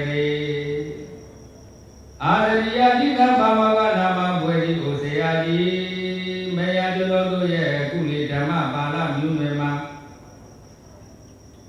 ဓမ္မပါဠိမျိုးနွယ်မှာရှိကြတဲ့အမျိုးသားအမျိုးသမီးအိမ်လောင်တွေဟာတရားကိုကျင့်ကြဟုတ်လားဗျာအဲ့ဒီတရားကျင့်တဲ့ပုဂ္ဂိုလ်ရဲ့ဝမ်းလေးကိုလာရောက်မွေးဖွားတဲ့ကလေးတွေကလည်းပဲတရားရှိတဲ့ကလေးတွေပဲဒီဝမ်းလေးကိုရောက်ကြတယ်ဒါကြောင့်ကျွန်တော်တို့ဓမ္မပါဠိရွာသူရွာသားတွေဟာမေတ္တာဝိနောစူးရှတဲ့ပညာရှိတယ်ဘဝတုဒ္ဒရဲ့အကြမ်းမြင်ဘဝတုဒ္ဒတွေလည်းရှိတယ်ဝေရကုနောတဲ့ဝေရင်သုံးပုံမှာလည်းတက်ကျွမ်းရတယ်တဲ့ဟုတ်လားဗျာပဋိသန္ဓေအတိခံမဲ့မိခင်ကဓမ္မပါဠိဓမ္မစာရီတရားကျင့်တဲ့ပုဂ္ဂိုလ်ဖြစ်နေတယ်ဟုတ်လားဗျာဓမ္မစာရီပုဂ္ဂိုလ်ရဲ့ဝမ်းကြဓာတ်ထဲကိုရောက်တဲ့ကလေးကလည်းဓမ္မစာရီပုဂ္ဂိုလ်ပဲဖြစ်တယ်ဒါကြောင့်လောကမှာကြည့်လိုက်ရင်တချို့ကလေးတွေစူဆုံးမတာမလွယ်ဘူးလားအဲ့လိုလွယ်ရင်မိဘကိုပြန်ကြည့်လိုက်ဒါကလည်းနည်းနည်းလေးထိုးပြတာပါမရှိမှသိလို့နော်ဒီလောက်ပြောပြလိုက်ရင်ကြည့်တယ်တချို့မိဘရမွေးသွားတဲ့သားသမီးတွေပြောဆိုတာလွယ်ဆုံးမရလွယ်သိမပြောရဘူးအဲ့ဒီလိုစူဆုံးမလွယ်တဲ့သားသမီးတွေတွေ့အဲ့ဒီမိဘကိုပြန်ကြည့်လိုက်အတိတရားရှိတဲ့မိဘကမွေးတဲ့သားသမီးတွေအများတယ်ဟုတ်လားဒီဒါကြောင့်တချို့ကလေးတွေပြောများဆိုများလို့ချင်းဘယ်လိုပြောကြလဲဒီတော့မိမဆုံးမှဟမ်ဆုံးမှလို့မပြောဘူးလားဒါကြောင့်ဓမ္မပါဠိမျိုးနယ်မှာလာပြီးတော့လူဖြစ်မဲ့ပုဂ္ဂိုလ်တွေဟာတဲ့သူ့ရဲ့မိခင်ကလည်းဓမ္မစာရီတရားကျင့်တဲ့မိခင်တွေဓမ္မစာရီတရားကျင့်တဲ့ဖခင်တွေဖြစ်သည့်အတွက်ကြောင့်အဲ့ဒီဝမ်းထဲမှာလာမွေးပဋိသန္ဓေလာကြည့်မဲ့ကလေးတွေကလည်းဓမ္မစာရီကလေးတွေပဲပဋိသန္ဓေလာကြည့်ကြတယ်ဒါကြောင့်ကျွန်တော်တို့ရွာမှာကလေးတွေကဉာဏ်ပညာတွေစူးရှကြတယ်ဒါလေးတို့ဝရဂမတို့ဒါလေးနဲ့ဆူတောင်းရမယ်ညာပြည့်တယ်နော် ဦးဇင်းတို့ပုံမာလာပေဒီဇတ်တော်တစ်ခုမှဆိုရင်ဖះလောင်းကဆင်းရဲတယ်ဗျဆင်းရဲတော့သူတစ်ပါးအိမ်မှာအစီကံလုပ်နေရတနေ့တော့လေထဲကိုသွားစင်ရင်ငှားလို့လေထဲမှာအလုံးလုံးရင်းနဲ့ဗိုက်ဆိုင်စားဖို့ဆိုမဟုတ်ပြတဲ့လေးတွေဝယ်ပြီးတော့ကပောင်နဲ့ထည့်သွားလမ်းမှာပြည့်စေကဗုဒ္ဓနဲ့တွေ့ပြည့်စေကဗုဒ္ဓနဲ့တွေ့တော့ငါစားတဲ့ဟာဒီမစားတော့ပါဘူးပြည့်စေကဗုဒ္ဓရှင်သူမြတ်တွေကိုမဟုတ်ပြတဲ့လေးတူလိုက်တယ်လူပြီးတော့ဆုတောင်းလိုက်တာဗန္ဒီဣတိတအိဒံဒီနာတလိဒာပိဟိနိဗ္ဗတိနာမမဟောတုဆုတောင်းပြောတာနော်သူကဖျားလောင်းဖြစ်ပြင်ပဲပြိတ္တရဲ့ဆင်းရဲတယ်လေဆင်းရဲတဲ့မိခင်ဝါနဲ့မှာသူကပြည်တန်တွေတွားကြည့်တော့မိဘကသူတစ်ပါးအိမ်မှာစိတ်ရင်းငှားပြီးတော့လှုပ်ကျွေးနေရတာဆိုတော့သူစားမဲ့ဘုရားတဲ့လေးကိုပြည့်စေကဗုဒ္ဓတွေကိုလူပြီးတော့ဆုတောင်းလိုက်တာကဗန္ဒီဣတိတနိတ္တန္ဒီနာဒလိဒဂေဟိနိဗ္ဗတိနာမမဟောတုဒီမုတ်လေးလူတန်းရတဲ့ကောင်းမှုကုသိုလ်ကြောင့်ဆင်းရဲတာမိခင်ရဲ့ဝမ်းကြတဲ့ထဲမှာဘယ်သောခါမှပဋိတန်ဒီမတိရပါနဲ့ဗျာဒါဖျားအောင်ဆုတောင်းပဲလို့မှယူဟုတ်လားဗျာဒါသူတို့ဓမ္မတို့လည်းသူ့လိုကောင်းမှုပြုပြီးရင်သူတော်ကောင်းသူမြတ်လောင်းကြီးရဲ့အထံကိုရောက်ဖို့သူတော်ကောင်းသူမြတ်တွေနဲ့တွေ့ဖို့မဆုတောင်းရဘူးလားဆုတောင်းပါဗျာဆုတောင်းမယ်လို့လည်းမှယူဆုတောင်းရုံတတ်တဲ့မဟုတ်ဘူးကောင်းတဲ့အကျင့်တွေကိုလည်းကျင့်ရမယ်ဆုတောင်းရုံနဲ့တော့မရဘူးဗျာနော်ဒီဒါကြောင့်မို့လို့ဧဒါသူဝိဇာယေသုတ်ဓမ္မသူမိရာဝိနောဝတိဘုဒ္ဓပိနာဘဝတုတော်ဝိရေကုသောသမုန်ိတသမိုင်အမံဒဟရဏမိယေကျွန်တော်တို့ဓမ္မပါဠိရွာမှာလာမွေးဖွားတဲ့ပဋိသန္ဓေလာကြည့်ကြတဲ့ကလေးတွေရတယ်တဲ့ပဋိသန္ဓေပိုင်ရှင်တွေရတယ်ပဲအဖေနဲ့အမေကဓမ္မစာရီပုဂ္ဂိုလ်တွေဖြစ်သည့်အတွက်ကြောင့်လာပြီးတော့ပဋိသန္ဓေလာကြည့်တဲ့ပုဂ္ဂိုလ်တွေကလည်းဓမ္မစာရီပုဂ္ဂိုလ်တွေပဲဖြစ်တယ်ဆရာကြီးတဲ့ဒါကြောင့်လို့ကျွန်တော်တို့ဓမ္မပါဠိရွာသူရွာသားတွေကငငယ်လေးတွေနဲ့တေယိုထုံးစံမရှိပါဘူးဆရာကြီးဒီသာဘာမှဆရာကြီးကိုအသက်ရှည်ကြောင်းနီလန်းကောင်းမပြီးဘူးလားပြီးပါဦးဇင်းကလည်းဦးဇင်းရဲ့ဒကာဓမ္မတွေကိုကျေးဇူးပြုတဲ့အနေနဲ့ဒီတရားတွေလည်းနာဘူးမှာပေါ့ဟုတ်တယ်လားမနာဘူးခဲ့ဘူးဆိုလို့ရှိရင်လည်းအခုဓမ္မပါဠိဇက်မှာလာတဲ့အခုဒေသနာတွေကလည်းဒကာဓမ္မတွေကျင့်နေတဲ့ဟာဒီမျိုးမဟုတ်ဘူးလားဟုတ်ပါဗျာအတွေ့အကြုံတွေဟုတ်ရဲ့လားဟုတ်ပါမဟုတ်ဘူးနော်တချို့လိုအပ်ချက်တွေတော့ရှိကောင်းရှိပဲရှိရင်ဒီမှာသိရင်အဲ့ဒါတွေထပ်ဖြည့်ပြီးတော့မလုပ်နဲ့ကျင့်မှုပဲရှိတာပေါ့အသက်ရှိနေတဲ့ဆိုဟုတ်လားနောက်ကအဲ့မှာဒီတာဘာမကဆရာကြီးကိုဓမ္မပါဠိရောပြီးရတယ်ဓာတိဘေကအောင်တဲ့ဆရာကြီးတဲ့မာတာပိဒါသပတိဒီဘာတရောဗုဒ္ဓတာရသဗယသတ္တဗေဓမ္မစရဏိပရာလောကဟိတုတတ္တမယအမန္တဟရဏမိယေကျွန်တော်တို့ဓမ္မပါဠိရွာလူရွာသားတွေအိမ်တိုင်းဟာအဖီဒီကောအမီဒီကောအကူဒီကောနှမဒီကောညီဒီကောအကုန်လုံးမယံစတတ်ပြီးအားလုံးတို့ဟာဓမ္မစရဏိပရာလောကဟိတုတရားကိုကျင့်ကြတယ်ဘာကိုကျင့်လဲတရားကိုကျင့်ပါကျင့်တဲ့နေရာမှာပရလောကဟိတုတမလွန်လောကကိုယုံကြည်ပြီးတော့တရားကိုကျင့်တာဟုတ်ပါလားတချို့ကောင်းလို့ကျင့်တယ်ယုံကြည်လို့ကျင့်တာမဟုတ်ဘူးရှိတယ်ဒါလေဘုရားလက်ထက်ကလည်းရှိတယ်ဟုတ်ပါလားဒီလမ်းစဉ်ရာကောင်းလို့သူတို့လိုက်လာတာဒီလမ်းစဉ်ကိုလိုက်လာတမလွန်လောကကိုယုံကြည်လို့လိုက်လာတာမဟုတ်ဘူးဓမ္မပါဠိရွာသူရွာသားတွေကဓမ္မစရဏိပရလောကဟိတုနောက်ဘဝဆင်းရဲမှာကြောက်လို့တဲ့တမလွန်လောကကိုယုံကြည်လို့ဓမ္မစရဏိဒီတရားတွေကိုမလုပ်တာတော့ကျင့်တာတဲ့ဒါနဲ့ဒကာကြီးဒကာမကြီးတွေလည်းပဲနောက်လောကနောက်ဘဝရှိတယ်ဆိုတာယုံကြည်လားမယုံကြည်ဘူးလားယုံကြည်တယ်ဒီပြိဿကြီးဒီဘောနဲ့ဒီခန္ဓာနဲ့ဆုံးရင်ဆုံးမဆုံးရင်တန်တာတော့ဆက်မလျှောက်ရဘူးလားဆက်လျှောက်မယ်ဆိုလို့ရှိရင်နောက်ဘဝဆိုတာဖြစ်မလာဘူးလားဒါကြောင့်ဓမ္မစရဏိပရလောကဟိတုတဲ့တရားကိုကျင့်တဲ့နေရာမှာကောင်းလို့ကျင့်ယုံတတ်တတ်မဟုတ်ဘူးနောက်ဘဝကိုယုံကြည်ပြီးတော့ကျင့်တာဟုတ်လားဗျာဒါကြောင့်ကျွန်တော်တို့ရွာသူရွာသားတွေဓမ္မပါဠိရွာသူရွာသားတွေကတေဝါလုံးကျင့်ကြပါတယ်တဲ့ရွာသူရွာသားတွေကကျင့်တာမဟုတ်ပါဘူးဒါသာသာဒါတယောလူတိဝိနောသာပရိစ္ဆာရကကမ္မဂရာစတတ်ပြီဓမ္မစရဏိပရာလောကဟိတုတတမယအမံဒဟရဏမိယေဓမ္မပါဠိရွာမှာ တွေကိုကျွန်းအလို့သမီးတွေကိုအချမ်းအရာတွေကိုအလုတ်သမားတွေကိုအားလုံးနဲ့ဓမ္မစရတိပရလောကဟေတုတဲ့နောက်ပါကိုယုံကြည်ပြီးတော့အဖို့တရားကိုကျင့်တာတဲ့တသမားကြီးအမှန်တဟရာနမီယေဒါကြောင့်ငယ်ငယ်နဲ့မသိရဒါဆိုရင်ဒကာကြီးဓမ္မကြီးတို့တရားကျင့်နေဆိုတာချမ်းသာတဲ့ပုဂ္ဂိုလ်တွေဒါတွေကျင့်ရတာဟုတ်ရဲ့လားဟုတ်ပါဘူးဗျာဓမ္မဘာသာရွာသူရွာသားတွေမှာဒါသာသဒါတရောအနုစီပြီးတော့စားတဲ့ကျွံရောက်ကြတွေရောကျွံမိမတွေရောပရိစာရကအချမ်းရံဒီကာမကာရကအလုတ်သမားတွေအဆောက်အရှောက်တွေ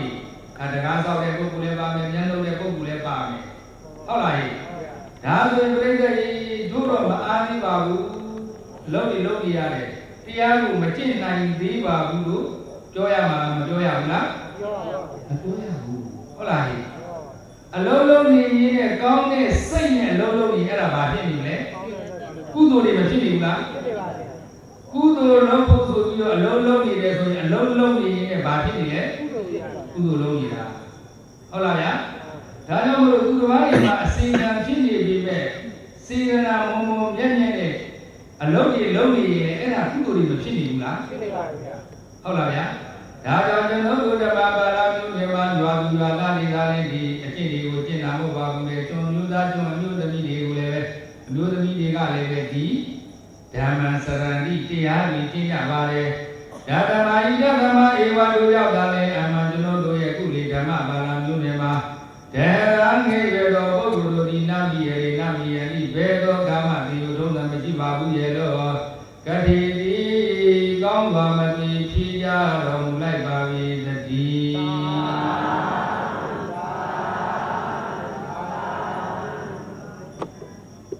်းအဲ့ဒီလိုအသက်ရှည်ကြောင်းဤလန်းကောင်းတွေကိုဓမ္မပါဠိရွာအောင်မြင်းကြီးကဒီတံဘာဝကဆရာကြီးကိုပြိဿရေတစ်ခုချင်းမထုတ်ပြပါဘူးလားထုတ်ပြပါပါဓမ္မဝဝေရဂတိဓမ္မစာရိဓမ္မသူစိန်တော်ဒုက္ခမဝေတိဧတာနိတံတော်ဓမ္မိသူစိန်နေနာဒုက္ခတေကိစ္စတိဓမ္မစာရိအာရယတိတဘာဝကနာမဝေတိကိုဆရာကြီးဓမ္မောဟဝေရဂတိဓမ္မစာရိတရားကျင့်တဲ့ပုဂ္ဂိုလ်ကိုသူကျင့်တဲ့တရားကသူ့ကိုပြန်ဆောက်ရှောက်လိုက်မယ်အဲ့ဒါလေးတော့မှတ်တာဟုတ်လားဗျာသူကျင့်တဲ့တရားကသူ့ကိုဘာပြန်လုပ်လဲပြန်ဆောက်ရှောက်ပါဗျာဒါဆိုရင်ကိုကျင့်တဲ့တရားကကိုယ့်ကိုပြန်ဆောက်ရှောက်မယ်ဟုတ်လားဓမ္မဝေရဂတိဓမ္မစာရိဓမ္မသူစိန်သောဒုက္ခမဝေဟတိဧရာနိနသောဓမ္မေသူစိန်နိနာဒုက္ခတေကိစ္စတိအပါယဂာမေနာဒုက္ခတေကိစ္စတိအပါယဂာမေဆရာကြီးရဲ့အဲ့ဒီတရားကျင့်တဲ့ပုဂ္ဂိုလ်တွေကဒုက္ခတေအပေဒုက္ခတိကိုနာကိစ္စတိကုဒါဇနတယံတသိညာနာကိစ္စတိဘေသောခါမသွားရယူထုံးစံမရှိဘူးဆရာကြီးတရားတိုင်းကျင့်မယ်ဆိုလို့ရင်အဲ့ဒီပုဂ္ဂိုလ်ကအပေဒုက္ခတိကိုမရောက်ဘူးတဲ့ဧကာလိတံတော်ဓမ္မေသူစိန်ကြီးရဲ့ဟုတ်လားဧကာလိတံတော်ဓမ္မေသူစိန်ကြီးအဲ့ဒါတရားကျင့်တဲ့ပုဂ္ဂိုလ်ရဲ့ကျင့်စဉ်ပဲဟုတ်လားတရားကျင့်တဲ့ပုဂ္ဂိုလ်ကိုဘာလို့ဆောင်လာလဲချမ်းသာပြီးတရားကပြန်ဆောင်လာလိမ့်မယ်တဲ့ဘာနဲ့ဥပမာလူလဲဆိုတော့ဓမ္မောဟဝေရဂတိဓမ္မစာရိစတ္တမဟန္တဝိယဝတ္တကာလိဝတ္တကာလိမိုးတွင်ကာလ၌မဟန္တစတ္တကြီးစွာသောထီးကြီးသည်ဟုတ်လားမိုးတွင်ကာလမှာထီးဆောင်တဲ့ပုဂ္ဂိုလ်ကိုအဲ့ဒီထီးကမိုးရေဆွတ်ချင်းမှမကာကွယ်ဘူးလားကာကွယ်ပါဗျာຫນွေကာလမှာထီးဆောင်တယ်ဆိုရင်အပူဒဏ်ကိုဒီထီးကမကာကွယ်ဘူးလားစတ္တမန္တဝိယဝတ္တကာလိတဲ့ဒါပေမဲ့ထီးတော်ရှိတဲ့အိမ်မှာထားခဲ့မယ်ထီးမဆောင်ဘူးဆိုရင်အပူအေးရပါမလားရပါပါဗျာမိုးရွာရင်လည်းစိုးမယ်နေပူရင်လည်းပူမယ်ဟုတ်လားဒါဆိုရင်တရားနဲ့ကိုယ်နဲ့မကွာနဲ့လို့ပြောတာဒီစာပိုက်ကမှန်ပါပါဗျာဟုတ်လားဟဲ့ထီးတော်ရှိတဲ့ထီးကိုအိမ်မှာထားခဲ့မယ်ဆိုရင်မိုးရင်းကာလဘာဖြစ်မလဲ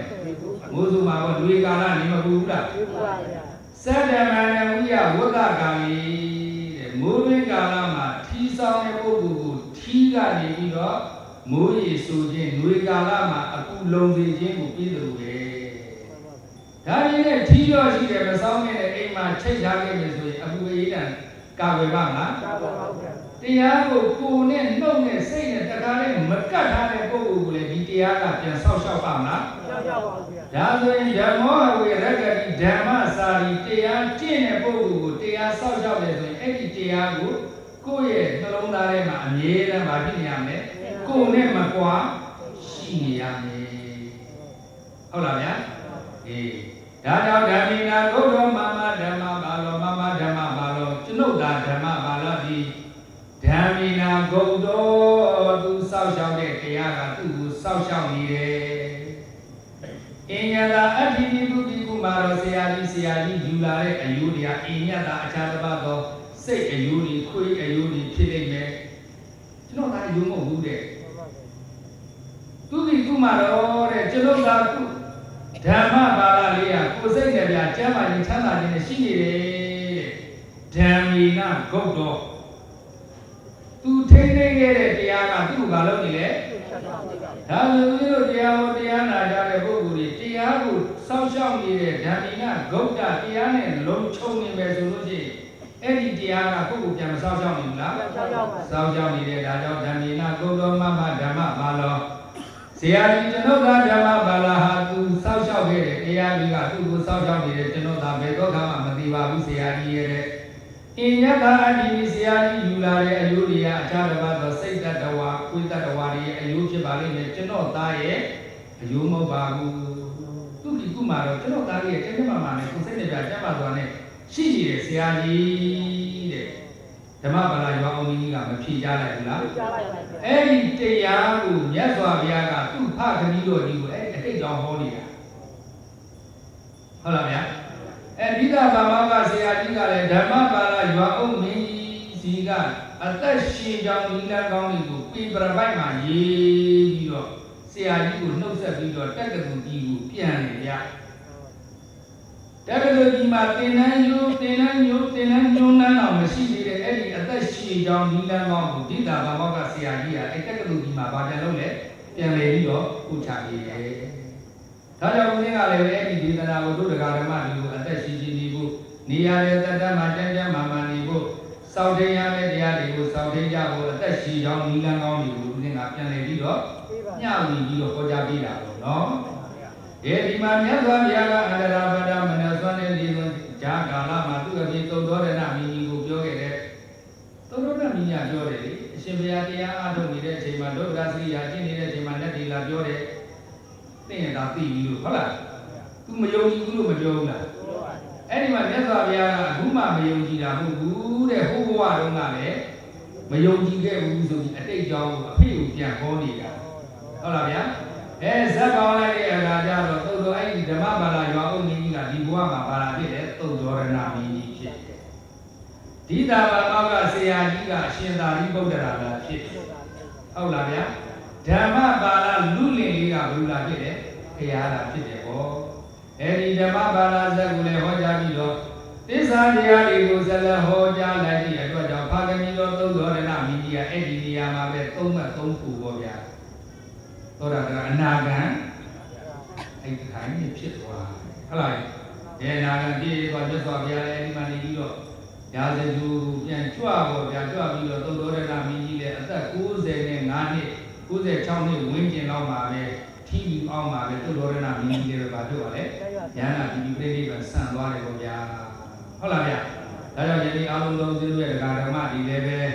အသက်ရှည်ကြောင်းနိလန်းကောင်းတွေကိုဦးဇင်းကမြတ်ဗုဒ္ဓဒေသနာတွေကနေပြီးတော့ပြန်လည်ပြီးတော့ဖြန့်ဝေပြီးတော့မပြီးခဲ့ဘူးလားဗျာပြီးခဲ့ပါဗျာအသက်ရှင်ကြောင်းနိလန်းကောင်းတွေကိုသိပြီးတော့အသက်တန်းကြီးရှိကြမယ်ကျမ်းမာရေးကောင်းပြီးယောဂဗျာတွေသိပြီးတော့မိမိရဲ့နံပါတ်1ကိုယ့်ရဲ့အကျိုးပြီးွားရင်လောကအကျိုးပြီးတော့သာသနာအကျိုးတွေကိုစားတဲ့ဘုထမ်းနိုင်ထမ်းဆောင်နိုင်ဘူးဆိုတာလေကျမ်းမာရေးကောင်းမှလည်းဖြစ်မှာဟုတ်လားဟဲ့ဒါကြောင့်အသက်ရှင်ကြောင်းနိလန်းကောင်းတရားတွေကိုဦးဇင်းကဟောကြားပြီးခဲ့ပါတယ်ကြည်ဆက်ပြီးခဲ့ပါတယ်ပေါ့နော်ဆိုတော့ဘယ်လောက်ပြောပါတနာရီနဲ့16မိနစ်တော့ပါပြီလောက်ဟုတ်လားရှိလားရှိပါတော့ပါဗျာတော့ပါပဲနော်တရားတနာရီ ရှင်ပါဖြစ်လေဘာဆက်လေဗျာဘုရားကဘာဆက်လေဓမ္မပါဠဇက်ဟုတ်လားဓမ္မပါဠဇက်ကိုနာမည်လေးကိုကြည့်လိုက်လေအသက်ရှိတော့ဒီလမ်းအောင်ရှင်ပြရဲ့ဇက်မင်းသားတွေကနာမည်ကြည့်ပြီးတော့ရှင်ပြဇက်တွေခေါ်တာမဟုတ်ပါဘူးဟုတ်လားဒါအသက်ရှိတော့ဒီလမ်းအောင်ကိုပြီးတာနော်ဒီဒါပြီးကြည့်ရမယ်ကျင့်စဉ်လေးတွေကိုပြန်ပြီးအချင်းချုံလိုက်တော့ဥဒ္ဒရိုက်တရားတွေကိုကျင့်ပုံညာတရားဘုလူ10ပါဟုတ်လားသူတော်ကောင်းတရားတွေကိုနာကြသူတော်ဟုတ်သူတို့မှဒီဟောကြားရင်လည်းလက်ခံပြီးတော့နားထောင်ပြီးလိုက်နာနဲ့မကျင့်သုံးနဲ့ဟုတ်လားကုသိုလ်ကောင်းမှုပြုတဲ့အခါမှာလည်းစေနာသုံးနာပြဋ္ဌာန်းပြီးတော့ပြုဟုတ်လားနောက်တစ်ခုလူတဲ့အခါမှာလည်းအယုတ်လက်မျက်မရွေးနဲ့ဟုတ်လားပြုတဲ့အခါမှာလည်းအဘိဓမ္မာမှာနှစ်သက်အောင်ပြုပြီးဟုတ်လားဗျာနောက်တစ်ခါပါလဲ၅ပါးသီလလည်းမပါဘူးလားပါတယ်တဲ့ဒါကြောင့်ဓမ္မပါဠမျိုးတွေမှာဉာဏ်ဉာဏ်လေးတွေထက်မြက်တယ်ဆိုတာဓမ္မပါဠမှာရှိကြတဲ့ဒကာကြီးလူမကြီးတွေကတရားတွေကျင့်လို့တရားကျင့်တဲ့ပုဂ္ဂိုလ်ရဲ့ဝမ်းထဲမှာလည်းသူတော်ကောင်းလေးတွေပဲလာပြီးတော့သိအောင်ကြတယ်ဟုတ်လားဗျာ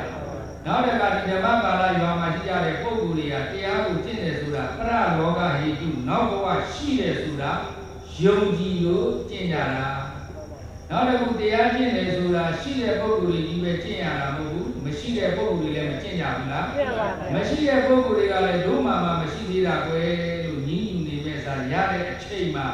နောက်ဆုံးသူဘာအိမ်မှာလုံးလုံးတဲ့စေနာမှန်မှန်လေးနဲ့ယူသားသားကျူးကျူးသားသားနဲ့လှုပ်ပြီးလှုပ်ပြီးလည်းအဲ့ဒါလည်းကုသိုလ်ပဲဟုတ်ဘူးလားအေးဒါကြောင့်မလို့ဓမ္မပါဠဇတ်တော်ကလာတဲ့အတိုင်းကျင့်ကြံကြအားထုတ်ကြပြီးတော့သက်တမ်းနေရှင်နိုင်ကြပါစေကျမ်းမာရေးကောင်းကြပါစေလို့ဆုတောင်းပတ္တနာပြုရင်းနဲ့ပဲဦးဇင်းရဲ့တရားကိုဤတွင်ဤကုန်းကံပတ်အဆုံးသတ်လိုက်ပါတော့တည်းသ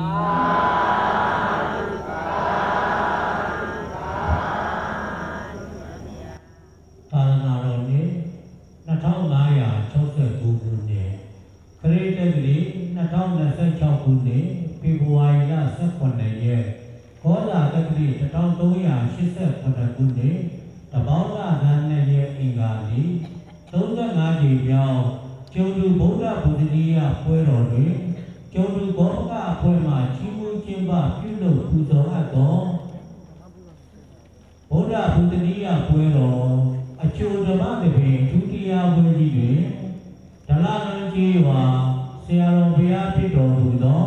သာသနာ့ဓမ္မရှိယာသာသနာတက္ကသီလာဓမ္မရှိယာနိုင်ငံတော်ဘုံဝင်သောဗရဏအရှင်ဩဘာသဆရာတော်အရှင်သူမြတ်၏ဓမ္မသဘင်ဒုတိယပွဲကြီးတွင်ဥကျော်တော်လိုင်ဒေါ်တဲစုတော်ပိသားသူမှမတေလူဒန်းကို30ကျပ်တရားနာပရိသတ်များမှလူဒန်းကို30ကျပ်စုစုပေါင်း50ကျပ်ဖြစ်ပါ၏ဗျာအထက်ပါဓမ္မဒါနလူဒန်းကိုများကိုအလူရှင်များကိုသာမာတီရလူရှင်ဥကျော်တော်လိုင်ဒေါ်တဲစုတော်တို့မှဆက်ကလူဒန်းပေးပါရန်နှင့်ဆရာတော်၏တပိဒါယကဥမောင်သိန်းမှလက်ခံရယူပေးပါရန်လေးစားစွာဖြင့်ပန်ကြားအပ်ပါလေ